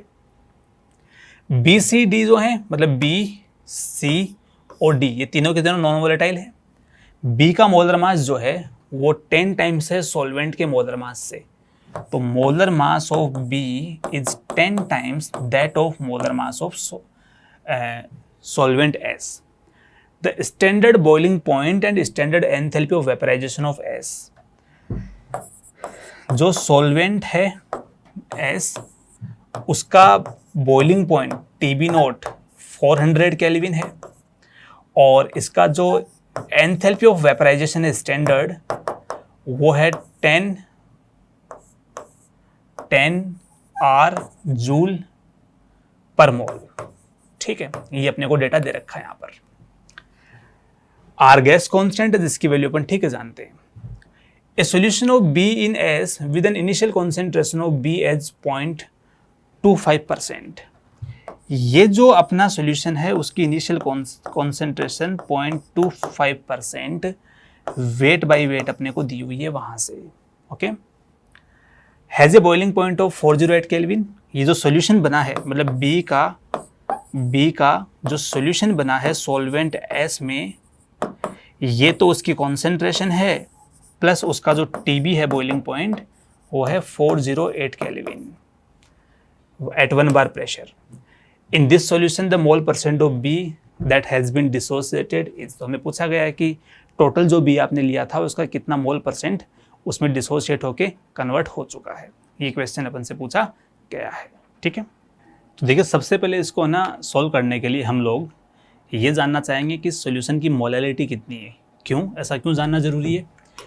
तो आप ऐसे देखिए कि अपने पास फॉर्मूला होता है delta TB equal to I into KB into molality, ठीक है। डेल्टा TB कितना है, तो delta TB final boiling point 408 है, इनिशियल जो बॉइलिंग पॉइंट है वो 400 है, ठीक है। I कितना होगा इसके लिए, तो I होता है 1 + n-1 इंटू अल्फा, तो यहाँ पर इंटू अल्फा आ जाएगा, ठीक है। अब अपन n कितना लें, तो n कितना लेंगे उसके लिए आप देखिए कि एक से है ना 4 पार्टिकल्स बन रहे हैं, एक पार्टिकल के डिसोसिएशन से टोटल 4 बन रहे हैं, तो अपन n की वैल्यू कितनी ले लेंगे यहाँ पर 4, ठीक है, ये अल्फा हो जाएगा। अब KB कितना होता है, देखिए KB की वैल्यू होती है R TB² into molar mass of solvent upon 1000 into deltas vaporisation. तो यहाँ पर आ जाएगा R बॉइलिंग पॉइंट 400 का square upon 1000 into deltas vaporisation कितना होगा 10R इंटू बन जाएगा मोलर मास ऑफ सॉल्वेंट। ये अपने वैल्यू किसकी आ जाएगी KB की, इंटू मोलैलिटी। अब मोलैलिटी कैसे फाइंड आउट करेंगे, उसके लिए हमें ना 0.25% वेट बाय वेट दे रखा है। इसका मतलब ये होता है कि यदि मेरे पास 100 ग्राम सॉल्वेंट हो, 100 ग्राम यदि मेरे पास सॉल्यूशन हो, तो 100 ग्राम सॉल्यूशन में 0.25 ग्राम सोल्यूट है, ठीक है। तो सोल्यूट के मोल कितने होंगे, सोल्यूट के मोल होंगे 0.25 upon mass of solvent. Solvent का मास दिया हुआ क्या, सॉल्वेंट का मास B का मास हमें B का मास जो हमें बोला हुआ है कि S का जो मोलर मास है उसका 10 टाइम्स है, तो कैसे लिखेंगे अपन बोल देंगे इसको 0.25 into 10 into molar mass of solvent. ये B का मोलर मास आ गया है और इस प्रकार हमने है ना ये B के मोल्स कैलकुलेट कर लिए कि B के कितने मोल्स हैं। मोलैलिटी के लिए अपॉन होता है, नीचे आता है उसमें लिखा हुआ कि उसका सॉल्वेंट जो है उसका मास कितना है, तो टोटल मास 100 था, उसमें से सोल्यूट का मास कितना है 0.25 है, ये सॉल्वेंट का मास आ गया, इंटू अपन लिख देंगे 1000। इस इक्वेशन को अपने को सॉल्व करना है, तो सॉल्व करने के लिए यह आ जाएगा 8, यह आएगा 1 + 3 अल्फा, यहाँ पर R से R कैंसिल आउट, इस MS से ये MS कैंसिल आउट हो जाएगा, 1000 से ये 1000 कैंसिल आउट, ठीक है। फिर इसके बाद देखिए यहाँ पर ये 10 × 10 100 बचा, ठीक है। इस 100 से जो ये वाला 100 है, इससे मैं एक काम करता हूँ, 400 बाहर निकाल के उसका 100 कैंसिल आउट कर देता हूँ। ये 0.25 × 4 जो है 1 बन जाएगा। तो बचा कितना, ऊपर बचेगा 400, उसमें उस तरफ कुछ भी नहीं ऊपर, नीचे बचेगा ये 100 माइनस 0.25 इक्वल टू हो जाएगा 8, ठीक है। इसको जब अपन सोल्व करेंगे तो ये कितना आएगा, ये आ जाएगा 1 + 3 अल्फा बराबर ये 8 × 100 माइनस 0.25 अपॉन 400। देखिए इसको मैं ऐसे लिख सकता हूँ, ये 800 हो जाएगा, 0.25 इंटू जो 8 है वो 2 होगा, तो ये अपना बनेगा 798 अपॉन 400। ये लगभग है ना, इसको लगभग यदि मैं एक बार के लिए 2 बोलूँ, यदि इसको मैं 2 बोल दूँ, तो यहाँ से अल्फा की जो वैल्यू आएगी वो आ जाएगी कितनी, 1/3, और 1/3 का मतलब ही कितना होता है, लगभग 33.3%। ये एग्जैक्ट आंसर नहीं है, ये नियर बाई आंसर है। जब आप इसके प्रॉपर कैलकुलेशन करेंगे तो यहाँ से जो अल्फा की वैल्यू आती है वो लगभग जो है परसेंटेज में यदि मैं बताऊँ, 33.16% के आसपास आएगी, 1617% के आसपास आएगी। तो एडवांस में जो इसका आंसर दिया जाएगा वो होगा लगभग, उसकी रेंज आएगी, ऐसे मान लीजिए आप 33.00 से लेकर 33.33% तक, ये इसकी रेंज जो है आपको दी जा सकती है, ठीक है। तो ये जो क्वेश्चन था ये अपना चैप्टर की मैं यदि बात करूं तो इसमें चैप्टर का नाम था solution and colligative properties. Solution and colligative properties का जो बॉइलिंग पॉइंट एलिवेशन है उस पर बेस्ड ये क्वेश्चन था, ठीक है। चलिए नेक्स्ट, अगला कहता है consider the coordinating atoms of ligand in cis. तो अपने कोई कॉम्प्लेक्स दे रखा है सिस CO NH3 का होल 4,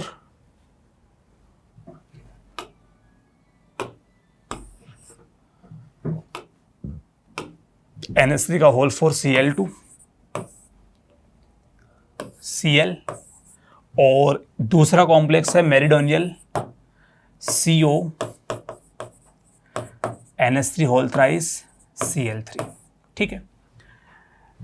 दोनों के दोनों ऑक्टाहेड्रल कॉम्प्लेक्सेस हैं।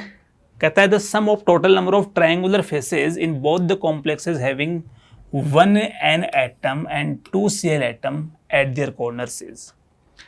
देखिए यदि मैं इसकी सिस फॉर्म को बनाऊं तो एक कैसे बना होगा, एक काम करता हूं, अमोनिया वाले मॉलिक्यूल्स को मैं N से लिख देता हूं, और 2 Cl हैं वो एक दूसरे की सिस पोजीशन पे हैं, तो यहां पर मैं Cl लिख लेता हूं, ये Cl है, ठीक है। दोनों Cl एक दूसरे की सिस पोजीशन पे हैं, बाकी जो 4 साइट हैं वहां पर अमोनिया लगे हुए हैं, ठीक है। इसी प्रकार यदि मैं इसकी बात करूं तो ये ऐसे होता है कि एक अमोनिया के सामने दूसरा अमोनिया, फिर एक अमोनिया के सामने Cl और 2 Cl आमने सामने, ये इस तरीके से बन जाएगा। अब ना एक ऑक्टाहेड्रल ज्योमेट्री में एक जो ट्रायंगुलर फेस होता है उस पर मान लो यहाँ पर A है, यहाँ B है और यहाँ C है। ये तब बनता है जब A, B और C तीनों एक दूसरे के 90 डिग्री पर हों, और ये हमें इन ट्रांसपेयर के जो सेट हैं, ये जो मैं बना रहा हूं बेटा ट्रांसपेयर के सेट्स हैं, ये आइसोमर चेक करने के लिए जो अपन ट्रांसपेयर के सेट बनाते हैं ये वो हैं। इसमें कैसे दिखेंगे ये, तो यदि ये A, B, C तीनों एक दूसरे के 90 पर हैं तो A के सामने अपन B या C नहीं लिखेंगे, B किसी दूसरे ग्रुप में आएगा, C किसी तीसरे ग्रुप में आएगा। अगर मैंने A के सामने ही B रख दिया या A के सामने ही C रख दिया, तब जो है उसको अपन 180 डिग्री पे बोल देंगे। एक जो ट्रायंगुलर फेस होता है उसके कोई भी दो कॉर्नर्स के बीच में 180 डिग्री का एंगल नहीं होता है, ठीक है ना। ये बात आपको ऑक्टाहेड्रल ज्योमेट्री के बारे में पता होगी, ठीक है। सवाल क्या है कि जिसमें एक तो N एटम आए और 2 Cl एटम आए, ऐसे फेस अपने को काउंट करने कितने होंगे। चलिए करते हैं काउंट। अगर मैं सबसे पहले एक ऐसा फेस लूं जिसमें एक N एटम ये वाला हो, तो देखो दूसरा Cl एटम ये आ जाएगा और तीसरा Cl एटम ये आ जाएगा, तो एक फेस तो ये हो गया। जो मैंने ये येलो से बनाया है ना, ये एक ट्रायंगुलर फेस होगा। फिर दूसरा देखो, एक ऐसा भी तो बन सकता है कोई दूसरा जिसमें ये वाला N हो, ये वाला Cl हो, ये वाला N हो और ये वाला Cl हो, तो दूसरा फेस ये वाला बन जाएगा। ठीक है। फिर देखो और क्या इसकी पॉसिबिलिटीज हैं, उसकी यदि मैं बात करूं, ऐसा भी तो संभव है कि एक N ये, एक Cl, फिर एक N ये और ये अगला Cl हो, तो एक फेस जो मैंने ग्रीन से बनाया ये वाला बन जाएगा। ठीक इसी प्रकार इस नाइट्रोजन का भी वो अगला फेस एक ये Cl और एक ये Cl हो, ये भी बन सकता है इस प्रकार से। अगर मैं ऐसे कह लूं कि ये वाला नाइट्रोजन ले लेता हूं तो नहीं बन पाएगा, क्योंकि इसमें कोई Cl ही नहीं है, इसमें कोई नाइट्रोजन नहीं है। तो देखिए, अगर अपन काउंट करने बैठे ना, तो एक ट्रायंगुलर फेस तो ये आ गया, दूसरा जो ट्रायंगुलर फेस है वो ये रहा, तीसरा जो ट्रायंगुलर फेस है वो ये अपन ग्रीन वाला बना लेंगे, और जो चौथा ट्रायंगुलर फेस होगा वो ये वाला नाइट्रोजन एक बार तो इस Cl के साथ और एक बार ये नाइट्रोजन इस Cl के साथ, तो ये अपना चौथा ट्रायंगुलर फेस बन जाएगा। तो मैं से कहूंगा कि इस वाली स्ट्रक्चर में ऐसे 4 ट्रायंगुलर फेस होंगे। ऐसे कितने ट्रायंगुलर फेस होंगे? 4, जिसमें एक पर एक N हो और 2 Cl हो। ठीक है। अगर मैं इसकी बात करूं तो एक N लेना है, मैं वो ये वाला N ले रहा हूं। अगर मैं ये N लूंगा तो फिर एक क्लोरीन यहां पर है, एक क्लोरीन यहां पर है, एक ट्रायंगुलर फेस तो ये बन जाएगा। ऐसे ही बेटा सेम मैं ये वाला N भी ले सकता था, तो एक ट्रायंगुलर फेस ये बन जाएगा। 2 हो गए, 2 नंबर ट्रायंगुलर फेस ये बन जाएगा। ठीक है। अब मैं इसमें से यदि Cl ले लेता हूं तो फिर इसमें से मुझे N लेना पड़ेगा, वो जो मैं इसमें ले चुका हूं। इसमें से N लेना पड़ेगा, फिर इसमें से Cl लेना पड़ेगा, तो ये तो उसमें आ गए सारे के सारे। या फिर मैं इसमें से Cl ले लूं, ये वाला N ले लूं, ये वाला Cl ले लूं, वो भी इसमें आ गए। या फिर मैं यहां से Cl ले लेता हूं और ये N ले लेता हूं और एक ये वाला N ले लूं, तो वो चाहिए नहीं, क्योंकि हमें 2 तो Cl चाहिए और एक N चाहिए। तो बेटा इस नाइट्रोजन के साथ और इसके साथ तो ये 2 ही फेस पॉसिबल हैं। अब कोई ऐसे सोचे कि सर यहां से नाइट्रोजन ले लेते हैं अपन, तो बेटा फिर इसके पास कोई Cl नहीं है, इसके पास आपको N ही लेना पड़ेगा, और उस फेस में 2 N नहीं हो सकते। तो कुल मिला के इसमें ऐसे 2 फेस होंगे और इसमें 4 होंगे। टोटल जो फेस होंगे वो कितने होंगे? 6। तो इस क्वेश्चन का सही आंसर आएगा कितना? 6। ठीक है। जो बच्चे ऐसे चाह रहे हैं कि सर ना हमें इस मेथड से समझ में ही नहीं आया कि कौन सा ट्रायंगुलर फेस कौन कहाँ क्या हमें नहीं पता चल रहा है, तो इसका तरीका क्या है वो इधर समझिए। ऑक्टाहेड्रल ज्योमेट्री ऐसे होती है, ये मेटल, ये 4 लिगेंड्स, ऐसे एक स्क्वायर प्लेनर ज्योमेट्री में ये 5वां, ये 6वां। देखो जो ये वाला फेस है ना, ये वाला फेस, इस फेस को एक ट्रायंगुलर फेस अपन कहते हैं। मैं मान लेता हूं ये A है, ये B है और ये C है। ये तीनों जो हैं ये एक दूसरे से 90 डिग्री के एंगल पे हैं। तो अगर मान लो मैं एक ऑक्टाहेड्रल ज्योमेट्री को रिप्रेजेंट करने के लिए ट्रांसपेयर के सेट्स बनाऊं, तो जो आपका एक सेट होगा उस एक सेट में A के सामने B नहीं आ सकता, क्योंकि A और B 90 डिग्री पर हैं। तो ये B यहां आएगा और ये C यहां आएगा। ठीक है। A के सामने क्या लिख सकता हूं? मान लो यहां पर D है तो यहां D आ जाएगा, कोई दिक्कत नहीं है। B के सामने मान लो E होता तो यहां मैं E लिख देता, C के सामने F होता तो मैं यहां पर F लिख देता। लेकिन मुझे उन 3 से, बाकी 3 से तो मतलब है नहीं, केवल मुझे 3 ढूंढने हैं, तो बेटा मैं ट्रांसपेयर के सेट बना के ढूंढ लूंगा। अपने क्वेश्चन के मुताबिक हमें वो 3 एलिमेंट कौन कौन चाहिए, कौन कौन ही होने चाहिए। तो कहता है कि ABC में से, ABC में से ये जरूरी है कि एक तो नाइट्रोजन हो और जो 2 हों वो Cl हो। तो ऐसे जो पॉसिबल कॉम्बिनेशंस होंगे बेटा अपन इस तरीके से चेक कर लेंगे, जिसको मैंने अलग अलग कलर से आपको बता दिया है। ठीक है।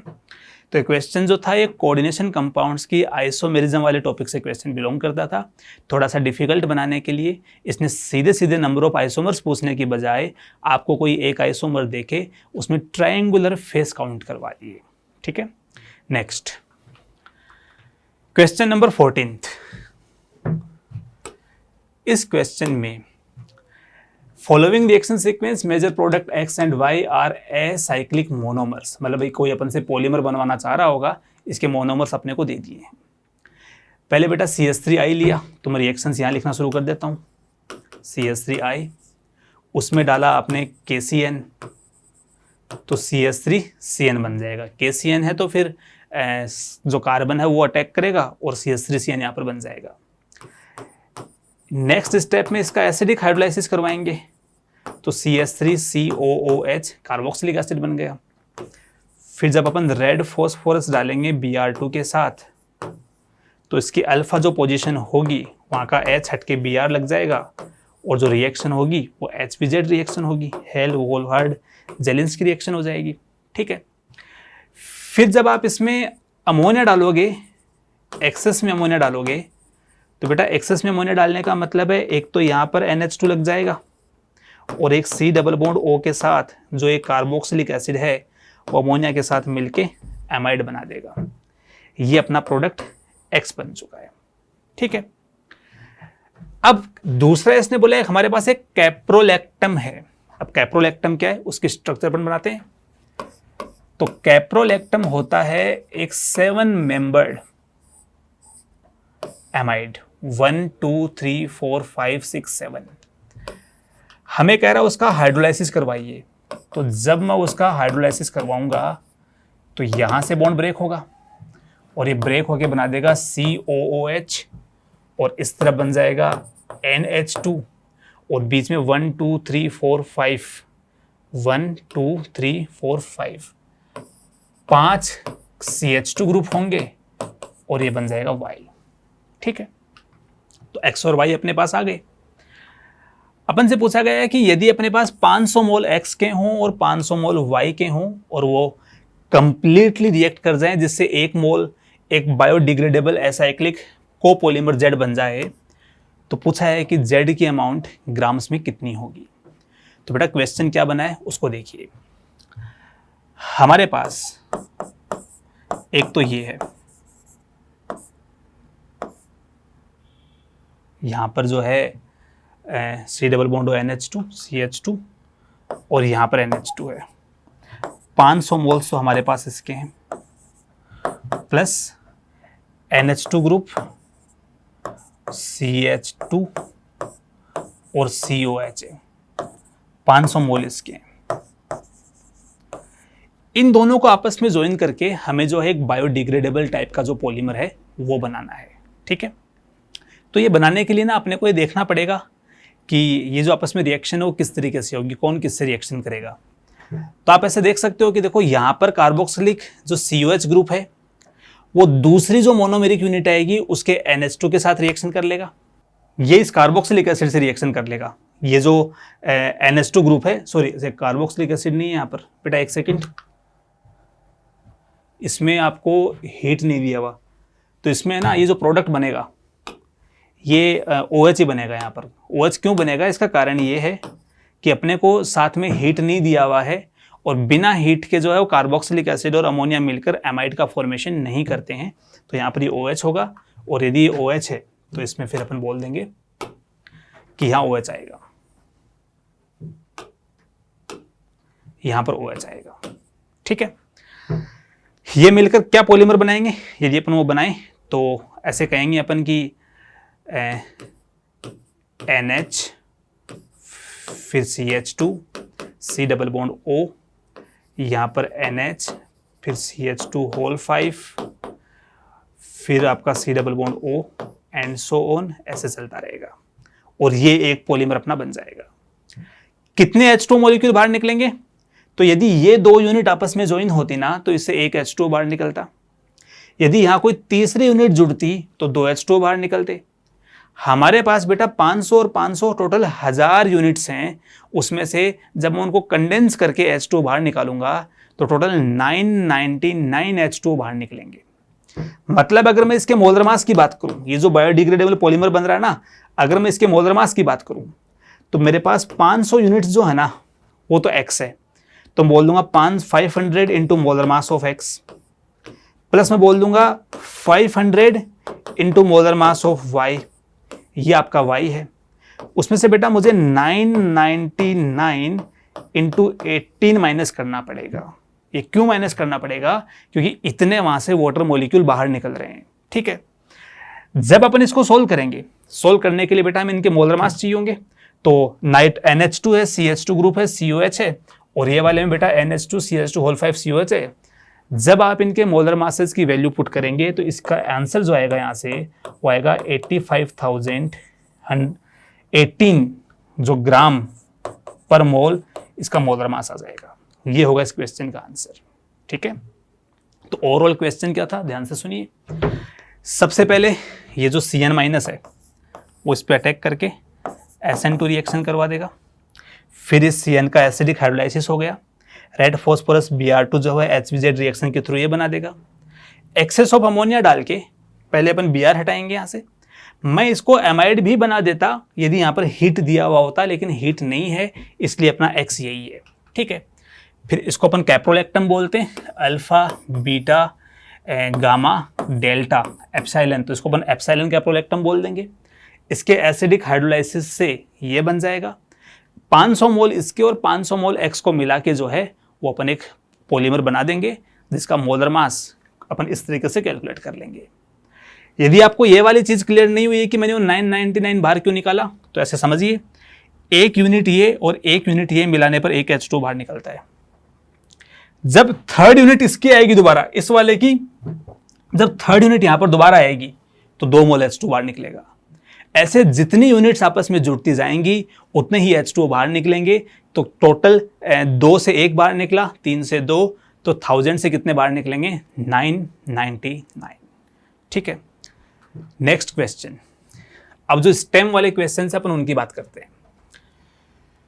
2 वोलेटाइल लिक्विड है A और B जो एक आइडियल सॉल्यूशन प्रिपेयर कर रहे हैं। कह रहा है consider a 5 molar solution of B in A inside a closed container having a total vapor pressure of 100 mm Hg। तो एक कंटेनर है, उस कंटेनर में जो टोटल वेपर प्रेशर है वो 100 mm Hg है। साथ में कहता है कि भाई B in A मतलब A को इसने सॉल्वेंट माना है, A को इसने सॉल्वेंट माना है, उसमें ऊपर से जो ऐड किया गया वो B ऐड किया गया है, और ऐसा करने से उसकी जो मोलैलिटी आई वो 5 मोलर है। 5 मोलल, नॉट मोलर, 5 मोलल है। ठीक है, ये उसकी मोलैलिटी है। कहता है the vapour pressure of A at 300 kelvin is 105 mm Hg। तो प्योर A का जो वेपर प्रेशर है वो अपने को दे रखा है कितना? 105 mm Hg दिया हुआ है।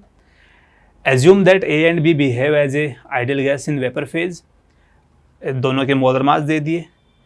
इसके अलावा हमें लिक्विड B की डेंसिटी दे रखी है और इसकी वैल्यू दे रखी है। ठीक है, क्वेश्चन अपन से पूछा गया है कि at 300 kelvin the ratio of molar volume of pure B in vapour phase to its molar volume in liquid phase. मतलब इस क्वेश्चन में पूछा गया है कि B जितना वॉल्यूम ऑक्यूपाई कर रहा है कौन सी फेज में? वेपर फेज में। तो इसको फाइंड आउट करने के लिए है ना, हम क्या करेंगे कि सबसे पहले अपन वेपर फेज में ये जो B है उस B का प्रेशर फाइंड आउट कर लेते हैं, और वेपर फेज में B का कितना प्रेशर होगा इसको अपन इस तरीके से सॉल्व कर सकते हैं। देखिए, अपन फॉर्मूला जानते हैं P total equal to PA naught into XA plus PB naught into XP। देखिए टोटल जो प्रेशर है वो 100 है, A का है 105 इंटू A की मोल फ्रैक्शन अपन अभी कैलकुलेट करके यहाँ पुट कर देंगे। PB नोट अपने को फाइंड आउट करना है, और जो B की मोल फ्रैक्शन है वो 1 माइनस XA के बराबर होगी। अब ये कैसे अपन फाइंड आउट करें? तो देखो हमें बोल रखा है कि B को जब आपने A में ऐड कराना तो उसकी मोलैलिटी 5 मोलर है। इसका मतलब क्या निकलता है?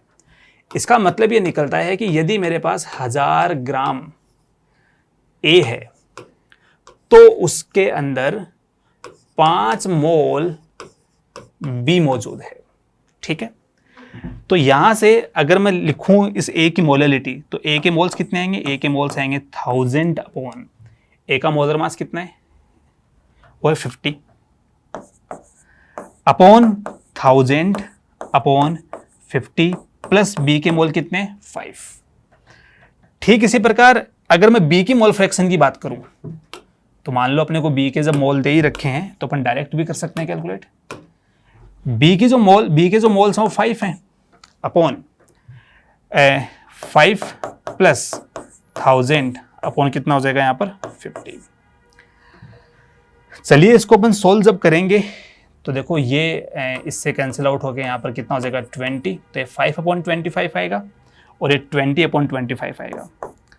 105 into 20 upon 25 plus P B naught into 5 upon 25, तो यहाँ पर ये 5 टाइम्स हो जाएगा, ये 4/5 होगा।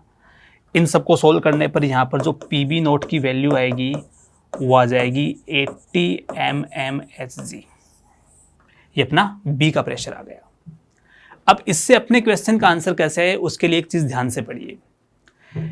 ये चाहता है कि molar volume of pure be in vapour phase, मतलब ये ऐसा चाह रहा है कि उस कंटेनर में आपको ये मानना है कि वेपर फेज में अगर प्योर बी होता, प्योर बी यदि है तो इसका वॉल्यूम कितना होगा, उसका वॉल्यूम कितना होगा। तो मैं इसको तभी सोल्व कर सकता हूं जब मेरे पास उस वेपर फेज में बी यदि अकेला होता तो कितना प्रेशर लगाता उसकी वैल्यू होती, तभी मैं कर सकता था वेपर फेज में। यदि मान लो वहां पर ए नहीं होता और बी अकेला होता तो वो कितना प्रेशर लगा पाता, तब उससे उसका वॉल्यूम निकाल सकता हूं। सोल्व करने का तरीका क्या है, मैं निकालूंगा मोलर वॉल्यूम बी का इस वेपर फेज में तो ये आएगा मेरे पास, अगर मैंने मोलर वॉल्यूम बोल दिया तो R into T upon pressure due to B, pure B, तो मैं पी बी नोट लिख दूंगा।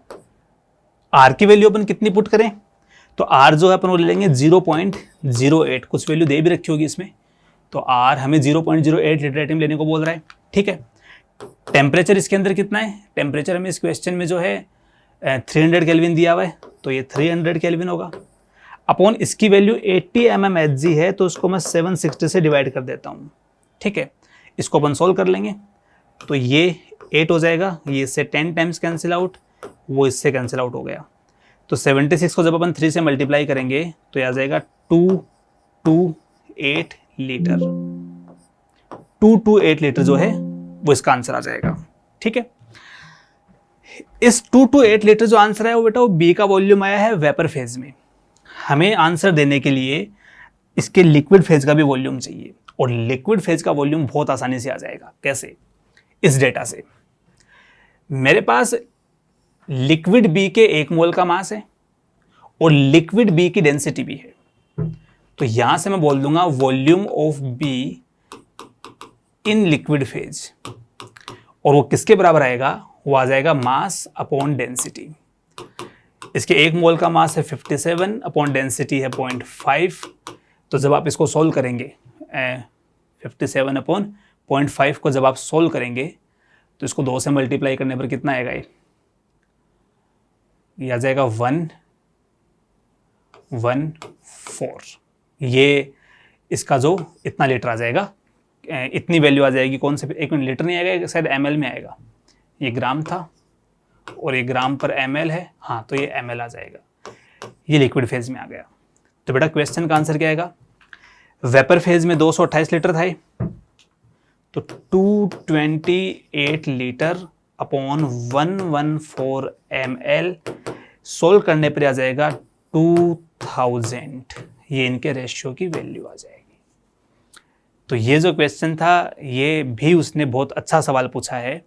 डायरेक्टली कोई मान लो वेपर प्रेशर फाइंड आउट करवाने की बजाय या कोई किसी के मोल्स फाइंड आउट करवाने की बजाय उसने आपसे जो बी कंपोनेंट है उसकी प्योर फॉर्म यदि वो वेपर फेज में होती तब और लिक्विड फेज में है तब उनका वॉल्यूम कितना कितना ऑक्यूपाई रहा होगा, ये अपन से पूछा गया है। ठीक है, चलिए इसी क्वेश्चन के 16th पार्ट में, ये तो 15th पार्ट है, इसी के अपन 16th पार्ट की बात करते हैं। Mole fraction of be in vapour phase which is in equilibrium with the solution. बेटा बी की मोल फ्रैक्शन बताने का मतलब है वाई बी बताना, और वाई बी को मैं ऐसे कह सकता हूं कि बराबर होता है P B upon P total. P B बराबर होता है P B naught into X B upon P total. P B naught की वैल्यू कितनी है अपने पास 80, ठीक है, अपन ने अभी भी कैलकुलेट किया था। एक्स बी अपन ने अभी अभी कैलकुलेट किया था, ये रहा, ये आया था 5/25, तो 5/25 अपॉन पी टोटल कितना था अपने पास 100, ये 1/5 आएगा तो 16 हो जाएगा, 16/100 करोगे तो इसका आंसर एग्जैक्टली 0.16 अपन बता सकते हैं, ठीक है। तो इस तरीके से अपन इसका 16th वाले क्वेश्चन को सॉल्व कर लेंगे। जो नेक्स्ट अपना क्वेश्चन है 17 और 18, उसके लिए जो स्टेम अपने को दिया गया है उसमें कहा गया है कि जैसे पहले अपने पास मेटाजाइलिन था, उस मेटाजाइलिन की रिएक्शन करवाई गई है एक के बाद एक कंपाउंड से। तो सबसे पहले अपन देखते हैं क्या बनेंगे प्रोडक्ट।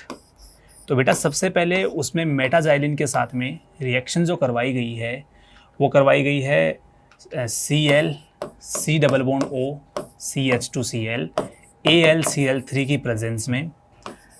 तो मेटाजाइलिन के दोनों में CH3 ग्रुप्स हैं, तो यदि मैं CH3 ग्रुप की एक्टिवेटिंग साइड्स देखूं तो ये ऑर्थो और ये पैरा हो सकती है, और सेम साइड्स ही इसके लिए हैं।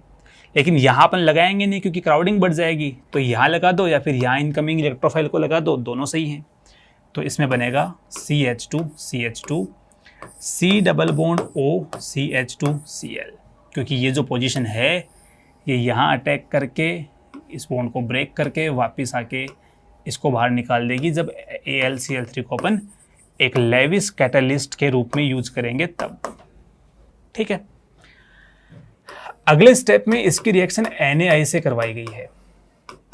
इसमें अपन जानते हैं I- एक न्यूक्लियोफाइल होता है, लेकिन बात क्या है कि ये जो कार्बन है ना, इस कार्बन पर डेल्टा प्लस है और इस कार्बन पर भी डेल्टा प्लस है।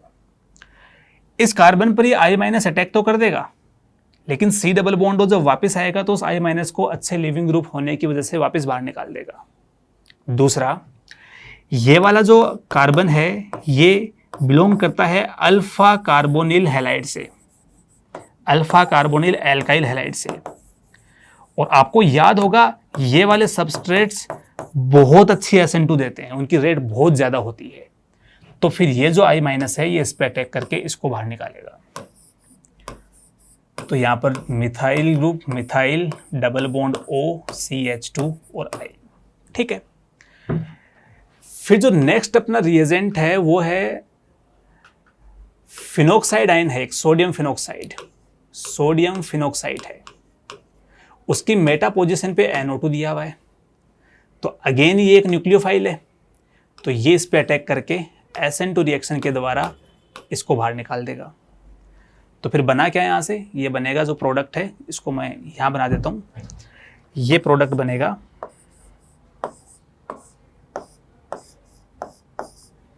CH2O NO2। ये अपना कंपाउंड J जो है ना वो बन चुका है, इसको अपन J बोल देंगे, ये रहा, ठीक है। फिर इस J में पहले NaBH4 डाला, फिर अपन ने PbR3 डाला। तो J में NaBH4 डालने पर क्या बनेगा ये मैं यहीं एक्सप्लेन कर देता हूँ, इसको हटा देता हूँ। तो J में NaBH4 मिलाने के बाद ये रिड्यूसिंग एजेंट की तरह काम करेगा, तो ये C डबल बॉन्ड O को यहाँ से रिड्यूस कर देगा, तो बनेगा इससे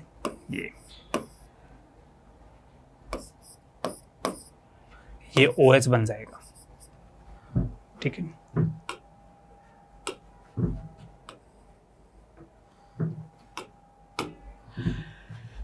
ये OH बन जाएगा, यहाँ पे ऑक्सीजन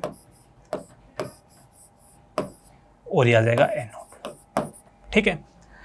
अगले स्टेप में इसमें डाला गया है PbR3, तो ये इस OH को जो है, इस कार्बन को OH हटा के ब्रोमिनेट कर देगा, और इस ब्रोमिनेशन के बाद इसमें एक CH3 और आएगा यहाँ पे। इस ब्रोमिनेशन के बाद यहाँ लग जाएगा Br,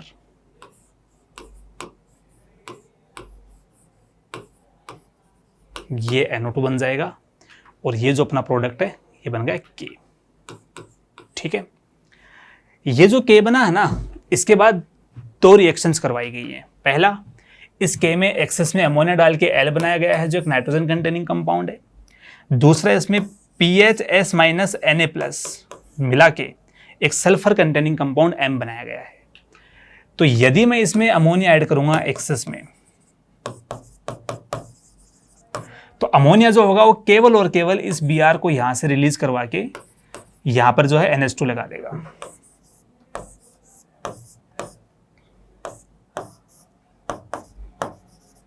ये NH2,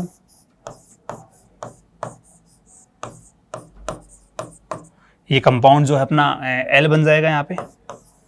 और जब अपन इसमें PHS Na ऐड करेंगे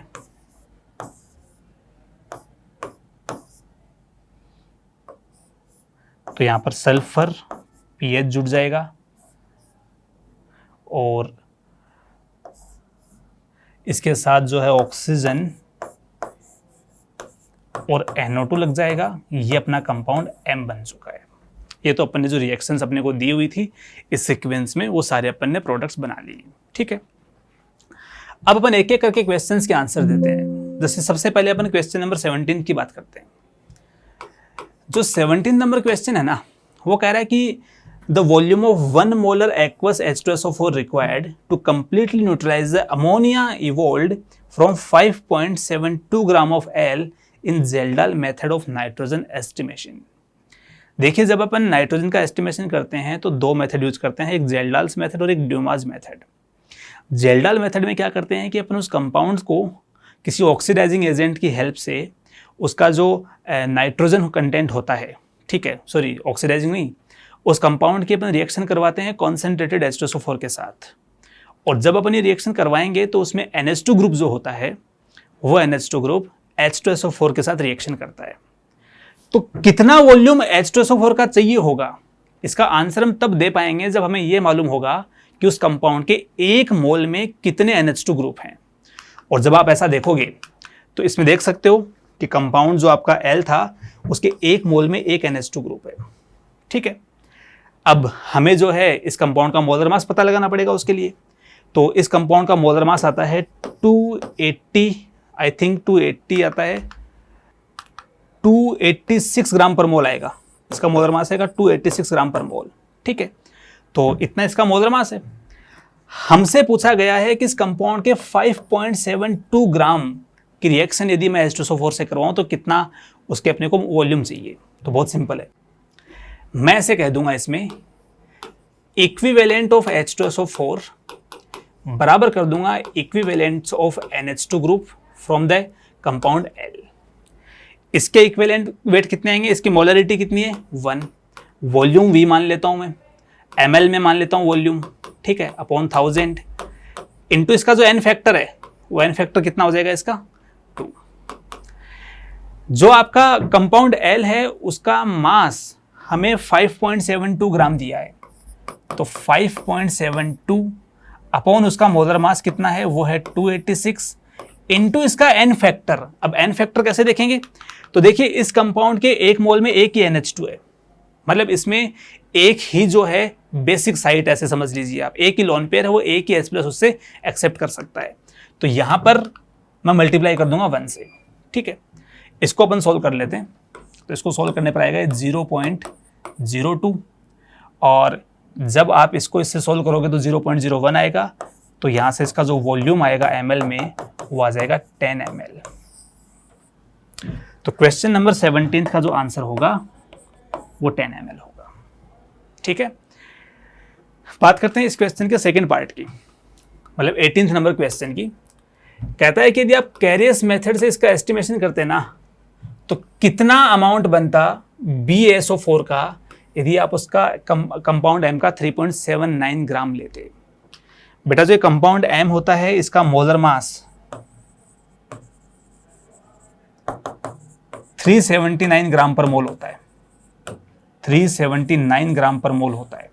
ठीक है, तो अगर मैं इस कंपाउंड M का 3.79 ग्राम लेता तो इसके मोल आते 0.01 मोल। इस कंपाउंड के 1 मोल में 1 ही मोल सल्फर है, तो 0.01 मोल में केवल 0.01 मोल ही सल्फर होता और उससे 0.01 मोल ही बेरियम सल्फेट बन पाता।